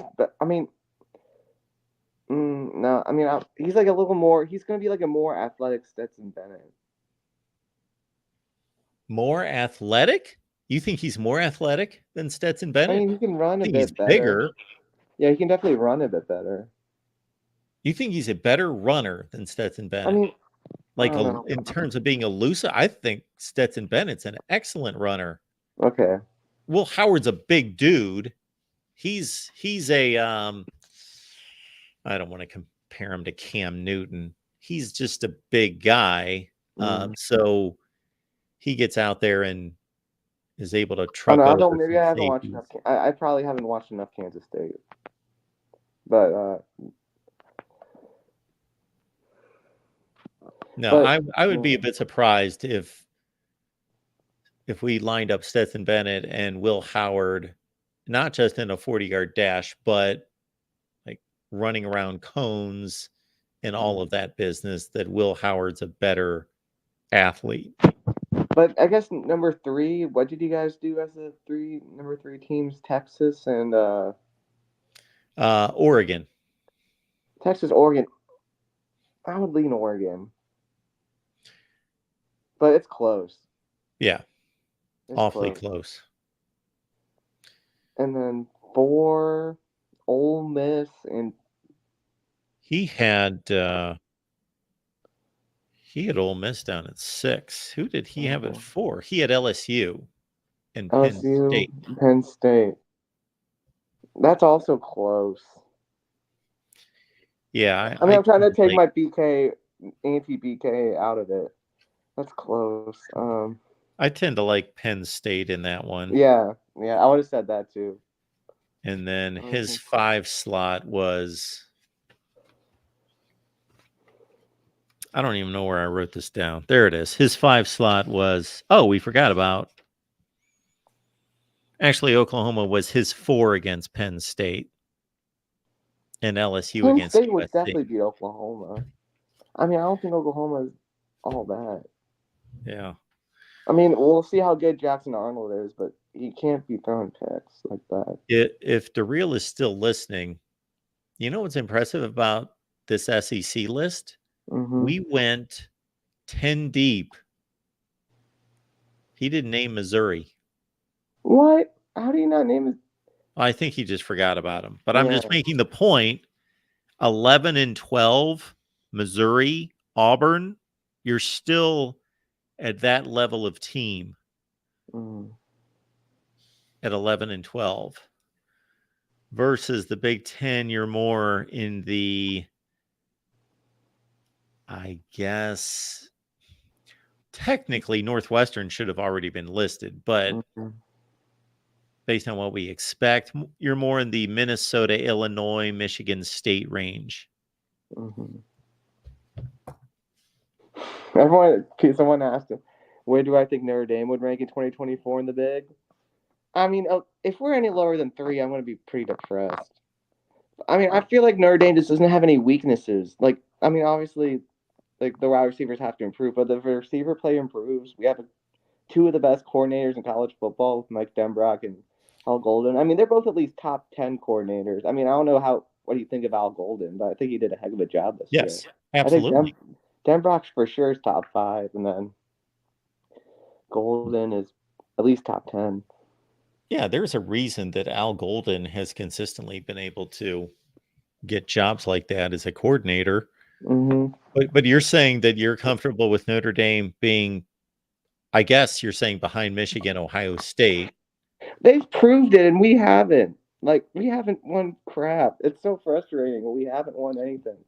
You are putting Notre Dame ahead of Oregon, Penn State, USC, Washington. Below Oregon, then. Below Oregon. Okay. I'll say below Oregon. 4. 4. Yeah. Oh. I mean, I really hope that Notre Dame finally breaks through and wins at A&M, beats Florida State. I mean, I think their team can. 7-5, get out of here. You're saying we're going to be like a Wisconsin level program? No Todd's way. going. Todd. No way. Yes, we're getting to the trolling aspect here. Mark, do you think I think Notre Dame would. I don't know. Well, with Jared Parker, we might lose to Penn State, but not with Mike Denbrock in 2024. We should beat Penn State. Should. Yeah. But Mark, do you think, I don't know, I guess Caleb Downs is for sure going to Georgia, but I don't know. I was hoping Notre Dame would make a push because he considered Notre Dame, but he didn't want to leave the South. I don't know. Our guy Kevin Noon on the Buckeye Show, even though he's an Ohio State guy, he's a recruiting guy, and he's very measured about this. He's very realistic. It's not like he thinks everyone's going to Ohio State. Yeah. He thinks Ohio State has about a 33% chance. I just don't think Notre Dame made a push because they already got guys in the portal they already got a guy from Northwestern for safety, and I think unless a Don Schuler or like Ben Minnick could beat him out, but he'll probably start. Dave saying Michigan State would beat Notre Dame. Oh no, he said no. Okay, no, he said Notre Dame would beat Michigan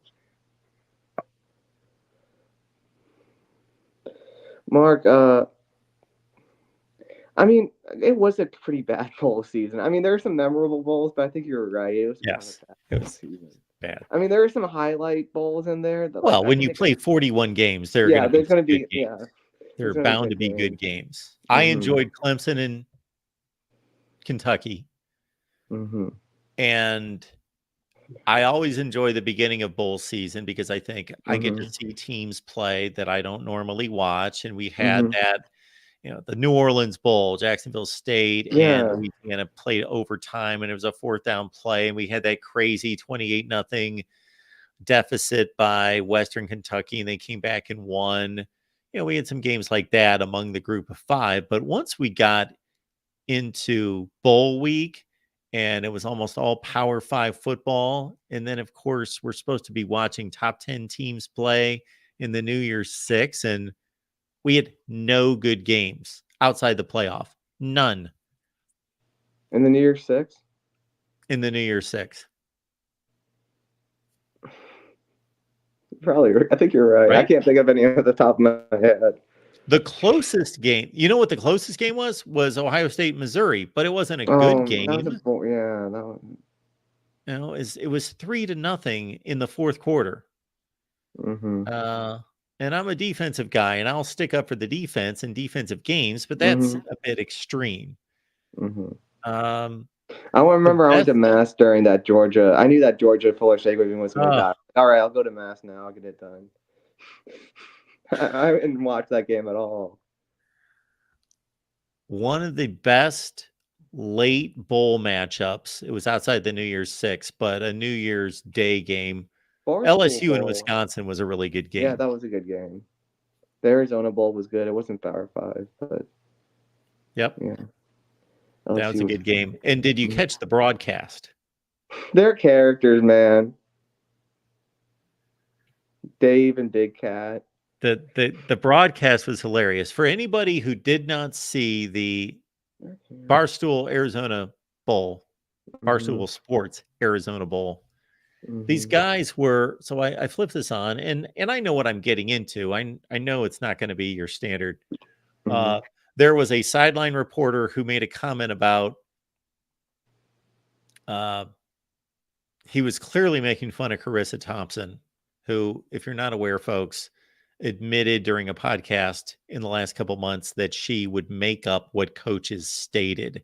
Like she didn't have an opportunity or the coach wouldn't talk to her coming out of the locker room at halftime. So she would just make up, I spoke to Brett Bielema and he said that, they need to shore up, the, coverage in the secondary and they got to run the ball between the tackles or something, she'd make stuff up. And they were doing stuff like that. Mark, did you see the reporter? And I mean, I know this is NFL, but did you see the reporter talk to Todd Bowles and saying, oh, "Okay, you're gonna enjoy this, Mark." And she said, "Hey, so you're going to play at Detroit? How are you going to prepare for the cold weather in Detroit?" Oh no.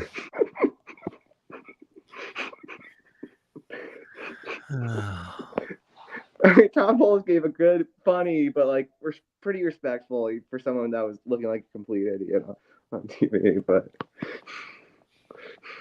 I couldn't believe anybody that. out there who's not getting it, they play indoors in Detroit. Yeah.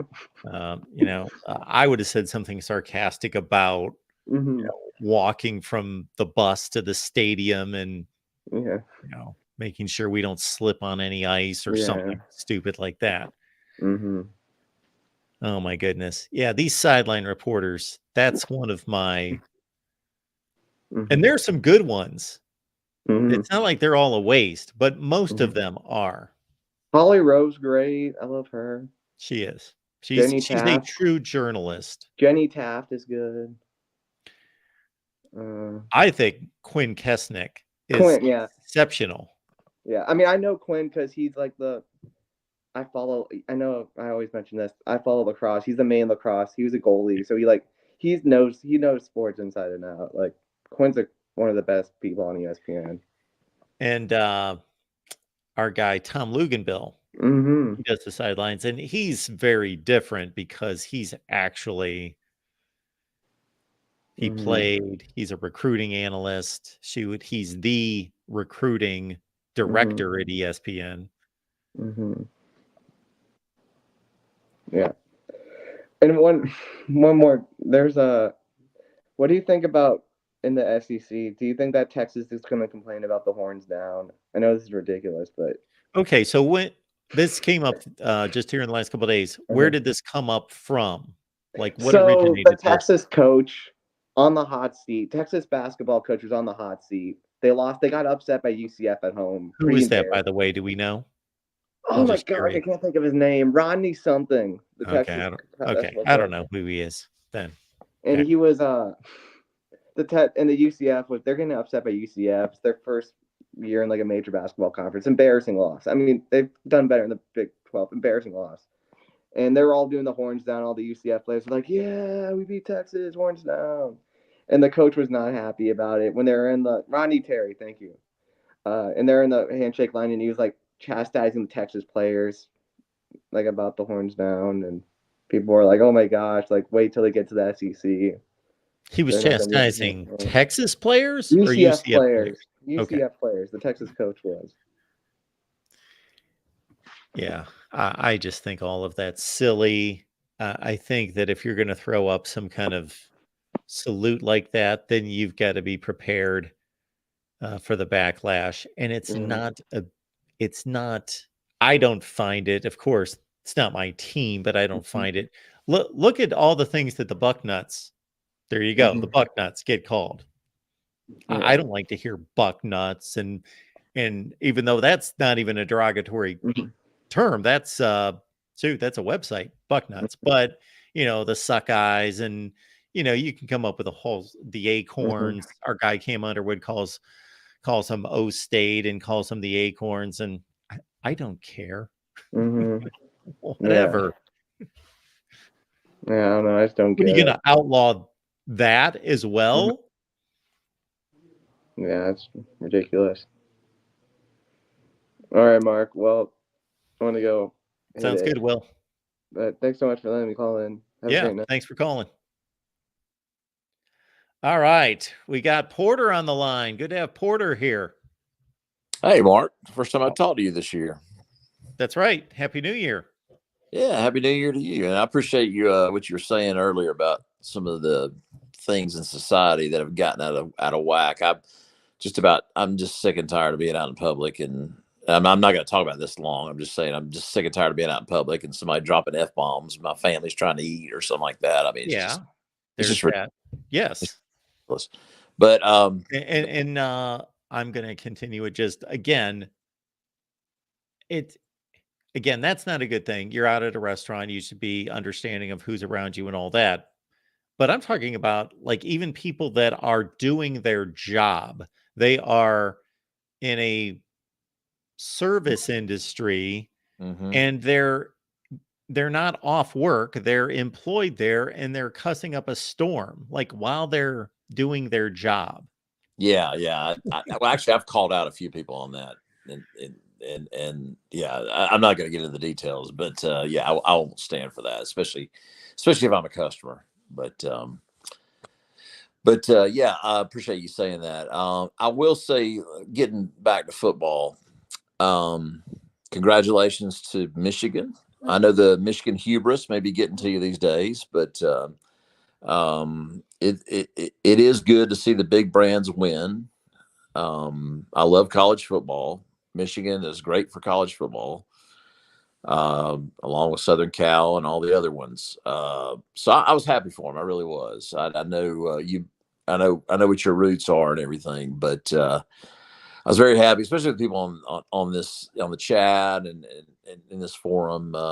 Two Scoop John and Mike. Mike's a little obnoxious, but when it gets down to it, he's a fun guy to talk to. But just congrats to everybody, all the Michigan fans. Definitely a great team. 15-0. They were a team of destiny. And I will say this too, Mark. I know there's been some.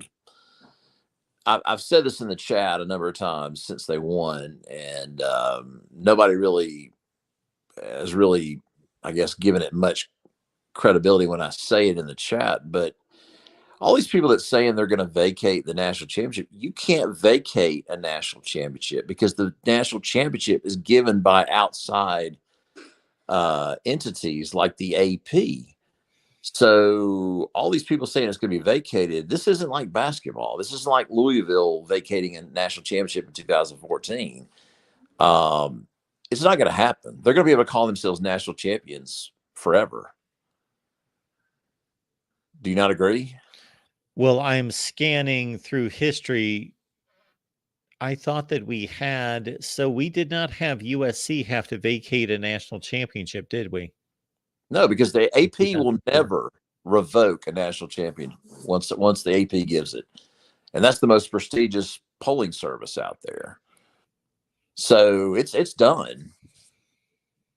It's never happened ever. The AP has never revoked their national champion. So as long as that stands, and all the other ones, I just don't see it ever happening. So all these people in the chat that are trying to say that, I mean, give it up, guys. I mean, they're the national champion. They'll be the national champion forever. So for 2023. So and I'm happy for it because I love I'm one of the weird guys from the SEC. I'm a Georgia grad. Obviously, I've been able to experience some amazing highs these last few years. But I can still sit back and look at our sport and see what's good for our sport. And I am so happy to see a brand like Michigan win this thing. It's just good for the sport. Outside of the SEC, who would you put in that category of what programs winning a national championship are good for the sport? Well, definitely Southern Cal, Notre Dame, Ohio State, Michigan, Nebraska, Washington, Miami. There's probably a few others that I could think of. I think at one time we would say that about Pitt, but Pitt, I think, has really fallen off over the last 2 or 3 decades. But when they won their last one in '76, I mean, that they had going back to the 40s and 50s. I mean, they had a nice little run. Pitt did, but I don't. Sure. I no longer consider Pitt a blue blood. What do you think about that? No, I do not. You extend this out to Miami. You think it would be good for college football for Miami to win a national championship? Yeah, it's a unique brand. I think it's got it doesn't have a tremendous local following, but they got a good following throughout the country. I think they've developed that over the years. They do, yeah. But the local support stinks. Yeah, there's a lot of people our age that are Miami fans. Yeah, I agree with that. But there are others too that if they eventually got, was able to, I'd love to see Oregon win it. I think that would be good for college football, even though they've not won one yet. But anyway, I like the big brands. So I was happy that Michigan won it. And like I said, I'm probably the weirdest guy on here in that I like Ohio State and I like Michigan. I respect the traditions and I respect the fan bases and all that. So we had a similar conversation about this Miami brand, both now and historically a few weeks ago. And I pushed back on the premise that Miami's brand today is the same Miami brand that made it famous. Are they doing anything? Is Miami any different than any other? Well, of course, from a winning standpoint, they are Texas Tech or Georgia Tech or Purdue or somebody. They're nothing right now. But even from a brand standpoint, they got their brand on being the outcast and being the team that invented swag and displayed all that. But that was 35 years ago. And do they have a brand now? Do they have a distinctive quality to their program? And my answer would be no. Yeah, I agree. They don't have that kind of outlaw mentality. They're a little bit too buttoned up for, I guess, to be like they were in the 80s, in the 90s. They've had Donna Shalala come in, for the Clinton administration as president, and obviously they've had all these embarrassments over the year. But that, to me, that's what gave it its charm, to be honest with you. And now they're just now they're kind of a button up program that, tries to do things the right way. And that was never Miami when they were at their best. And I don't know. There was something that you loved about the old Orange Bowl that may have something to do with it, Mark. I mean, that was an old arena that had so much history to it, and I don't know. It just doesn't have that kind of. I don't know. It just doesn't have the same feel, and I've tried to go. Unfortunately, I was going to go to the Michigan-Georgia game. Unfortunately, my wife got COVID. We had to cancel the trip. But and then I was going to go this past time and cancel that one. But that stadium, and researching it and everything, that stadium is way up in Fort Lauderdale, really, from what I understand. Almost to Fort Lauderdale, isn't it? Yes. So it's not really close to the campus. It's not really close to the Miami, what you think of Miami. The organic Miami citizenry, you know what I mean? that used to pack the Orange Bowl and gave it that kind of fierceness that everybody feared when they went to the Orange Bowl. It just doesn't have that. You got to go all the way to Fort Lauderdale almost. So that may be part of it is the arena. Yeah, I think that's a lot of it. And again, when you are the creator of something, a brand, something that's got tangible qualities to it, but it's not an invention. It's not something that you can patent, but it's a cultural influence like that. And then it becomes kind of mainstream. For one thing, it becomes mainstream. And then it also gets legislated out of the game. And then years and years later, you're playing and conducting yourselves like everyone else. I think that brand is lost, other than you wearing the same laundry as what was worn 35 years ago. Yeah, and they seem to do a good job of keeping it. I mean, there were some that got in once Dennis Erickson got there were some that got in trouble with the law once he got there, and it kind of got out of control. But really, those kids are the ones that played with in the 80s. That kind of outlaw mentality really was they kind of kept that on the field. They show up with the fatigues to Arizona and all this other stuff.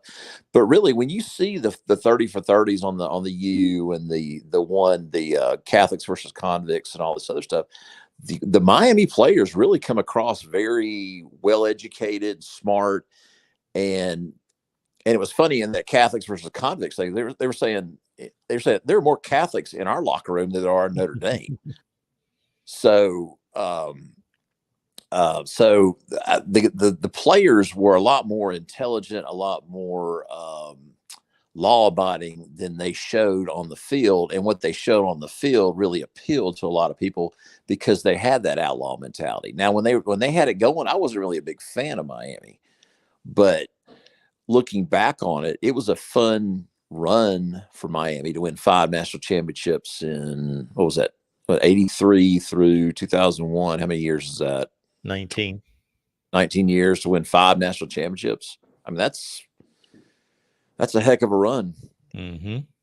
So that's why I say that they have a brand that is hard to, I think they've got a national brand, even though the support locally is just so bad. And I think part of that is logistics. I mean, if you're someone in downtown Miami and you want to go to a Miami game, it's quite an effort to do that. And same thing with Coral Gables to get all the way up to that stadium. So anyway, I hate to get fixated on Miami with my comments, but you ask. So but there's a lot of good brands out there, and a couple of them obviously are coming into the SEC. But getting back to national championships and big brands, who would you say is going through the longest drought right now? Is it Penn State, 86? Oh, if you're just counting years, then that's just a math problem. If you're asking me to put it into context of who's experiencing the longest drought, not statistically, but in terms of challenging, I look at it more that way myself. I produced a video a few years ago because I was curious to take all the elite programs and determine, okay, when is the last time that this particular program, and I went through all of them, was down? People use the term down. They're down, they're relevant, they're down. And then I defined it. Okay, what do I consider down? Well, to me, it can't just be one season. So for me, it was at least 3 seasons of not competing for a conference championship. And I even defined that. Mm-hmm. And so that was being down for me. But if you're just saying the last time a school won a national championship that is at that level, I guess it would be Penn State. Yeah, then you got Notre Dame in 88. Yeah. But I'm trying to think of a prestigious blue blood that has a longer drought right now than those two right now. If you consider Penn State a blue blood, I mean, they have 2 national championships. So, yeah. See, you're again more of a believer in that statistic than I am. so so are you saying that Penn State should be considered a blue blood because of how consistently good they've been? Is that what you're saying?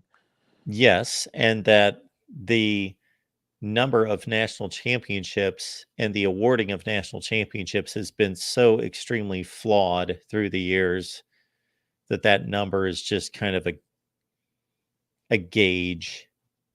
It's not like Super Bowl wins. So would you say if we're having this discussion in say 2001 when UCLA was ranked first or second, I can't remember what they were. 1998. Yeah. Would you call UCLA a blue blood at that time? No. Okay.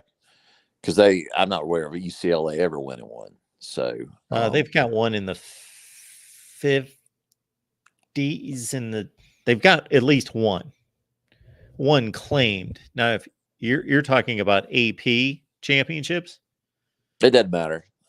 I mean, one of the two. Back then, I would say one of the two. Now, Tennessee claims some that from some poll that doesn't even exist anymore. So it needs to be either the coaches or the AP, or obviously what the modern is with the BCS or the playoff. Yeah, I thought UCLA had one in the mid 60s, and there we go. Their only national championship was in 1954. I'm trying to find where that came from. 1954. That is, where is it? So they received it from Dunkel Football Research, the Football Writers Association, Helms. I can name 4 other of these, but the one that you will validate is the coaches poll. Mm-hmm. They went 9-0. They won the Rose Bowl. No, they did not play in the Rose Bowl because of the no repeat rule. Okay. Okay. So anyway, I remember a time when UCLA was a big brand, and I remember a time when Syracuse was a big brand. But obviously those programs have really fallen off. So, and I think the 3-year thing is not deadly to programs. People can come back from 3 years. I mean, Auburn does it all the time. My gosh, Auburn is the most schizophrenic program there is. Yes. But if you're down as long as say Syracuse is now, or a Pitt was all through the I guess the latter part of the 80s, all through the 90s, then you really lose a lot of cachet. So anyway, I just it's a neat discussion, but that's why it's so enjoyable to see. Getting back to my original point, Michigan come back, and not that they were ever down like Syracuse is now, but it's good to see a program like that for the good of the game. But I guess, I'm just trying to think. Looking down, what are you bullish on Penn State? I kind of feel like Franklin has kind of hit done as well as he's going to do. Yeah, I'm not bullish on Penn State doing better than what they've done. I think that they're going to run a good program, and he will. But it's going to be more and more difficult for them to, well, on one hand, they're in a tougher conference now with the 4 additions, but there's also a larger path. But that larger path, the way that they're operating their football program and the level that they're bringing in talent, which is very high, but the results that they're producing only means that they're going to have the opportunity to go and lose first-round playoff games. Mm-hmm. I agree. Yeah. So unless they're hosting a game in Beaver Stadium where it's 20 degrees and Yeah. Mike comes up there, Ole Miss comes up there, or something like that. Sure. And by saying that, I meant they're not doing any legitimate damage in the playoff. Yeah, it would be nice for the program that they won a first round playoff game against Ole Miss, and then the next round they got tattooed by Georgia. Mm-hmm. Yeah, yeah. Well, like I said, I always say this when I call in. This 12-game playoff is going to. I know you don't believe me, but it's going to make our sport's going to take off like a rocket with this thing. It's going to be amazing. And I hope so. And college football always kind of goes back and forth when it comes to NBA, and they kind of go back and forth on what's the second most popular sport in the nation. This is going to make college football a solid number 2 once this thing gets rolling. You watch. Well, again, I'm all for having more people interested in college football. I have selfish ambitions now. I know. Well, have a good year. Like I said, it's the first time I've talked to you this year, so have a good off season, and I'll be calling in and look forward to this coming up year is going to be such a seminal moment for our sport with all the expansions and the playoff and everything. It's going to be a fun ride. All right, Porter. Good to hear from you. And call back anytime, of course. Thanks, Mark. See you. All right. Last call of the night. We got Matthew on the line. Matthew, what's going on? What's up? Just saving the best for last tonight, Mark? Is that what we're doing? Okay. That's it. No, so obviously the portal and everything, I have mixed feelings on the portal. I do agree that people obviously should be able to transfer if your coach leaves and everything. But how would you fix it? Because I think I think there's a way. I think you just have 2 portal windows, one 30 days after the national championship, starting at the midnight, basically. Mm-hmm. And then you have one right after every spring game's finished for 30 days. I think that's all you need.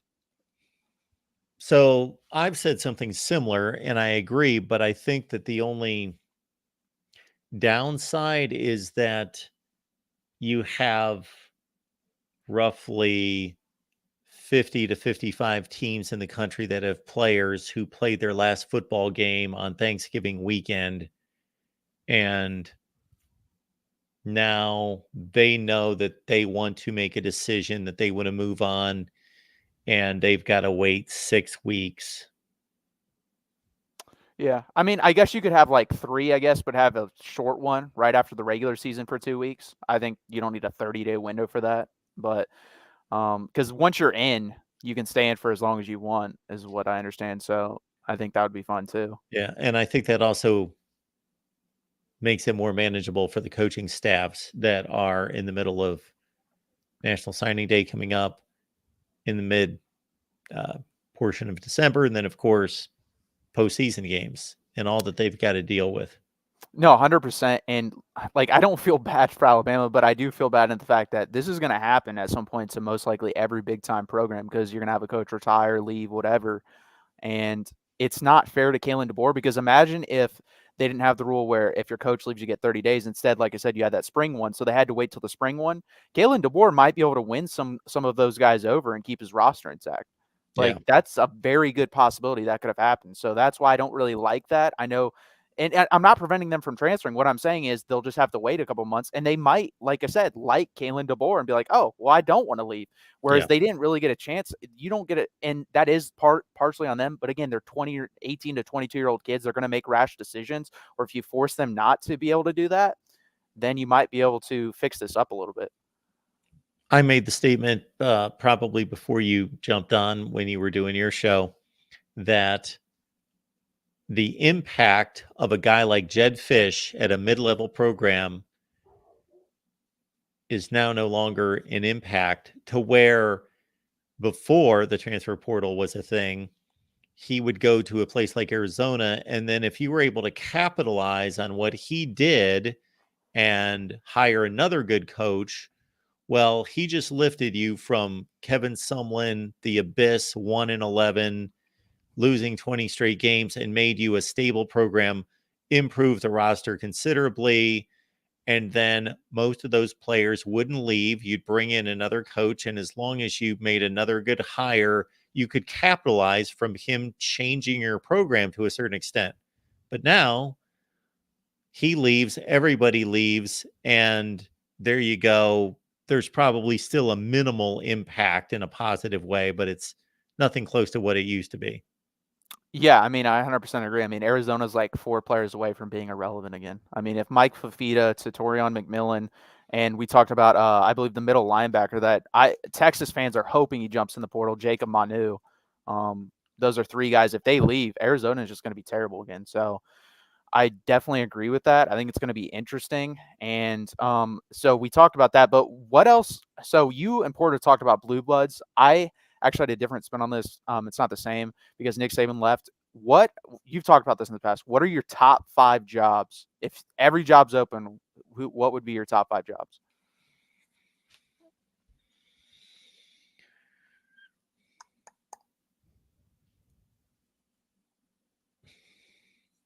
Georgia, Alabama, Ohio State, Texas, USC. Okay. Yeah, I was going to say in most orders you had 4 out of the 5. I haven't seen, honestly, USC ranked. Usually the people put LSU there. Yeah. So that I was just going to say LSU would be my next choice. And Michigan's got to be there close. And then would you have considered this too if you were going to take the Alabama job? I don't know if these guys think like that because they have very big egos. But I think Kalen DeBoer is a good coach. I think Kalen DeBoer can easily go 9-3 there every year. But the problem is 9-3 at Alabama following Nick Saban's not good enough. Would you have considered that fact if you were taking that job? Yeah. Absolutely. And talked about it on here, and talked about it in videos that all these guys have to have a ton of confidence and have that mojo that they're the man. But there has to be some level of, you have to be at least self-aware enough and understanding of people's expectations and how crazy fan bases are to realize, okay, can I do that for as much confidence as I have in myself? No, nobody can do that. That's not going to get duplicated. Will it ever in the history of college football? Yes, maybe sometime, but it's basically not going to be duplicated. So how is that going to be received? Am I going to be a villain? Am I going to be, what do I need to get done? And am I willing to take on this kind of pressure? No, 100%, and I agree. That's why Sark was never going to leave. First off, I think he's in a better position. He's recruiting better now than anyone probably ever has at Texas, even Mac Brown. He has all the money in the world behind him. I mean, Texas just broke the record for most money generated. They started keeping that stat in 2005, and they've broken their own record from last year. So, why would you leave a better NIL spot to follow a guy that's never going to be replaced there? Like, you're always going to be second fiddle or even third fiddle behind him and Bear Bryant. And I think if I'm a coach, I'm looking at it I'm not going unless you're going to double my salary. I'm staying right where I'm at. And guess what? When this job's opening in 4 years, then I'll take it, because then I can be that guy that takes him back up to that a better level than the other guy had him at. So it never made sense to me. Obviously, DeBoer, I think that's skipping basically 2 rings of college football, going from Washington, Alabama. So you have to do that. But I wouldn't have wanted to take that job. So it's going to be very interesting, and we'll see what he does. I haven't really looked at their schedule, but I mean, if I just had to guess, they're probably an 8-4 team next year. I mean, they've lost so much. They have nobody in their secondary. And I think I'm going to get your opinion on this as well. Could Caleb Downs, where he transfers between Ohio State and Georgia, could that realistically, because I think he's the best player ever, non-quarterback wise, to enter the portal, decide who wins the national championship next year? Yeah, because you're not only adding him to one team, you're in a sense subtracting him from somewhere else.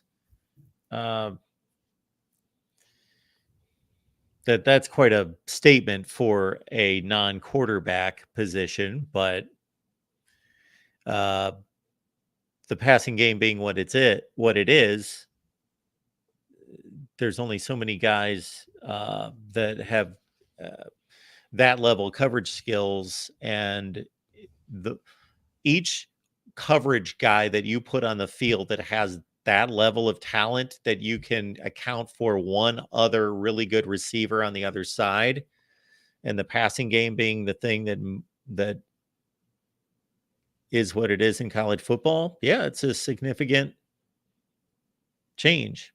Yeah, for a team. and I hope he ends up at Ohio State, because if Georgia gets him, I have a feeling we're headed to a year of Georgia and then everyone else, and that's another thing I want to get your opinion on. Right now, would you take Georgia or the field going into next year? Well, I naturally tend to go with the math, and so without even thinking about it, I tend to go with the field. So that's where I'm at there. Okay, that's Yeah. fair. And then the last point I'll hit on, I was on your show early on just listening, and I forget the first caller's name, but he mentioned Oklahoma and Texas going to the SEC. And well, actually, yes, all the offense to Oklahoma. There's no chance in hell Oklahoma, with that roster right now, the way it is winning more than 8 games in the SEC next year. Not with their schedule. You're losing every offensive lineman you have. You lost Dylan Gabriel. You lost multiple other starters on offense and defense. With their schedule, because it is hard, they've complained about that. 8-4, I think, is the best they're going to do. I don't know. I just want to, I guess, get your opinion on that. And then I think the way Texas is hitting the transfer portal, and also recruiting wise, I know Jabbar Muhammad is on the hook. Amari Niblack's going to happen. So we're going to have him at tight end along with Gunnar Helm. If we get Jabbar Muhammad, I think we probably are the second best team in the SEC. I just want to get your opinion on all that. Okay, so the latter comment, yes, if you get Muhammad, and even without him, I believe, yes, Texas is the second best team in the SEC. And I would say, to the first comment, I made the statement to the caller that I put Texas in the 10-2 range, and Oklahoma 8-4 ceiling and 7-5 most likely. And that's without looking at the schedules again, which I've looked at them, but I don't remember them. But I'm in that same range. Yeah, I know Oklahoma plays Alabama at home, which no longer looks like, if they had Nick Saban and this roster was together, they would get killed, I think. But I think they could actually win that game being at home. But I know, obviously, Georgia, we play Georgia. Michigan's not looking as tough. And then you have Oklahoma, Texas A&M, and then that's really it. Like, we're going to play Florida, who they may not even have their coach. Arkansas may not even have their coach. Mississippi State is breaking in a new coach. Texas A&M is breaking in a new coach. So our schedule's not that hard, especially since I think Georgia still beats us, but we play them at home. And by the way, I don't know if you've heard about this. The game was scheduled on F1 weekend, so there's like no hotel rooms available. So I don't even know if Georgia fans will be able to go to the game. So they've been pissed off about that. So that may be a complete it might be the craziest environment DKR's ever seen, honestly. So we might have a shot, but I think we beat Michigan. I mean, I think Harbaugh's gone, and with McCarthy, I know I'm not a big fan, as I've stated on here, and Michigan fans have let me know, but he's still better than Alec Orji. So I think we're in for a really good year, and possibly if we hit a couple more portal guys, I mean, maybe we win the national championship. We'll see. Yeah, Michigan returns a really good stout front 7 and mostly front 4, or those positions, number of guys along those 4 spots up front, and a secondary that's going to be good. But man, their list of NFL draft prospects is really deep. It's like 22 deep. And yeah, I think they've built a culture, and if they can retain whoever gets the job more, or maintain the other side of the ball in terms of both coordinators, one gets elevated to head coach, let's say, and then they keep the other coordinator. I think that they've got the development in play to maintain a really good program going forward, and even through this next season. But it's a big talent hit. And then the one note on Alabama is basically that we're going to see if Nick Saban has changed Alabama football and made it what it is, and it's going to have some staying power. Meaning, when I first started watching college football, Bear Bryant, Alabama, they were a top 3 or 4 program in the country and had been for decades. He leaves, and if you track Alabama from the early 80s to Nick Saban, they would peak with 10-2 kind of years. They won 1 national title, but man, they meandered around being Tennessee of the last 15 years to Mississippi State to being a good team that would, I don't even know, I'd have to run through how many major bowl games they even went to during most of that time. Man, they played a Sugar Bowl against Miami when Miami won a national title. Of course, they won their own national title against Miami.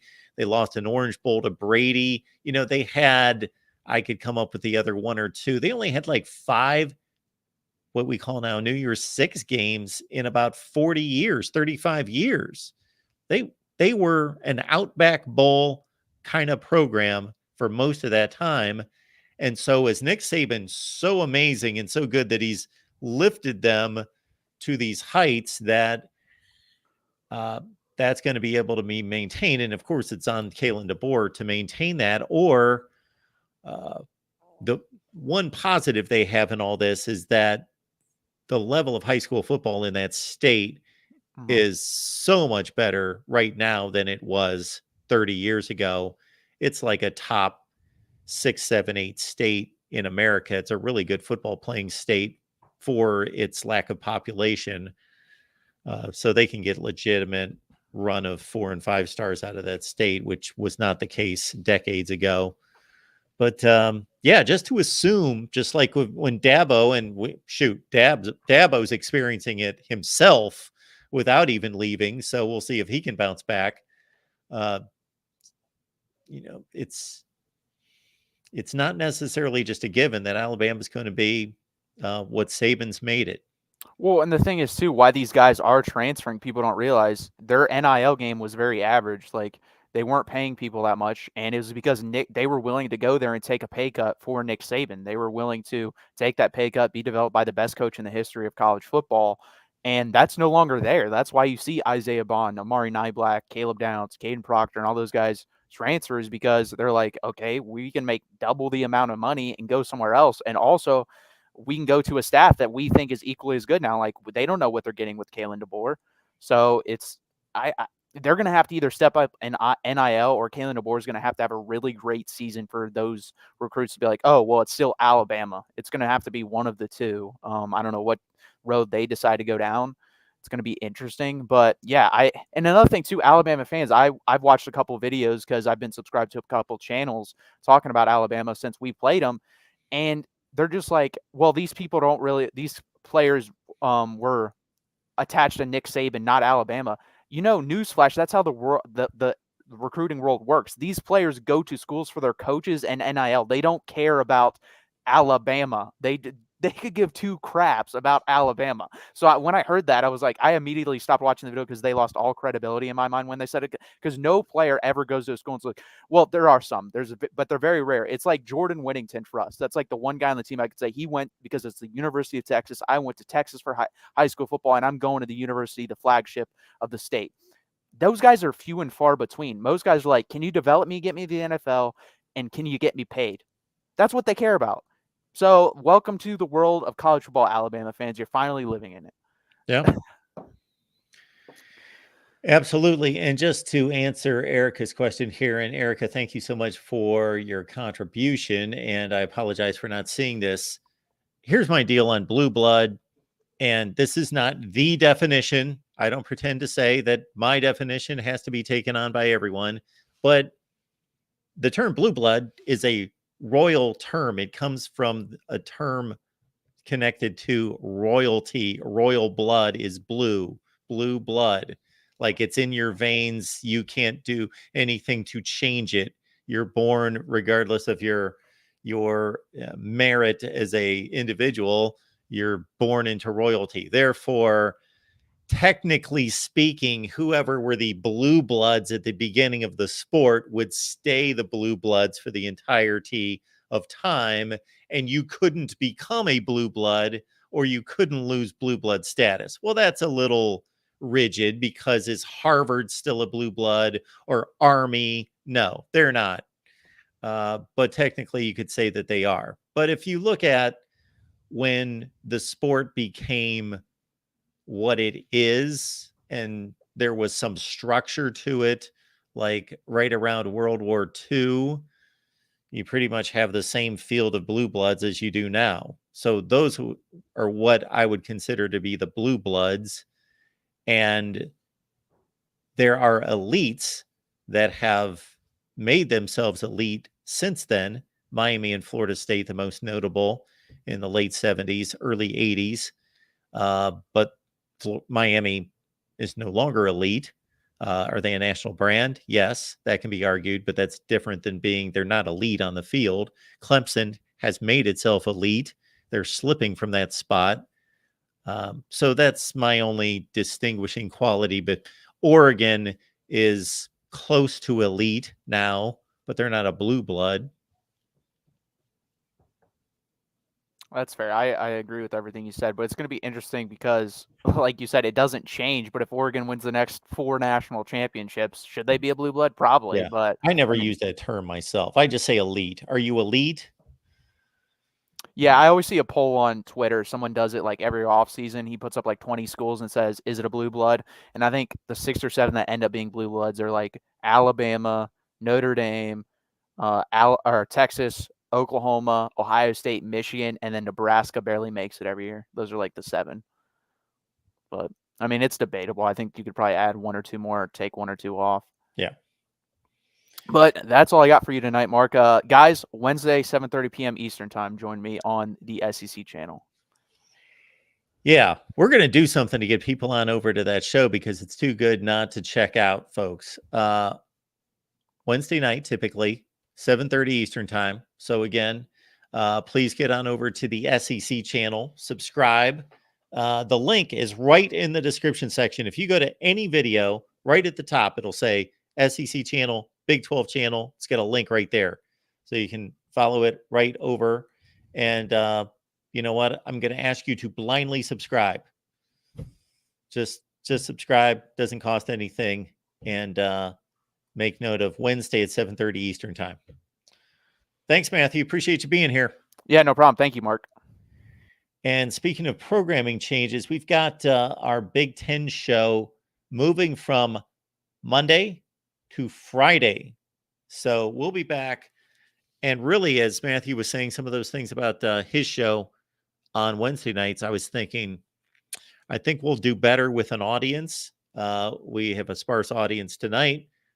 I don't know what I'm going to get. Sometimes I jump on here, and this is about as bad as it gets, where I think we peaked out at, did I actually say peaked out? Peaked at 75 people, something like that. So that's pretty bad.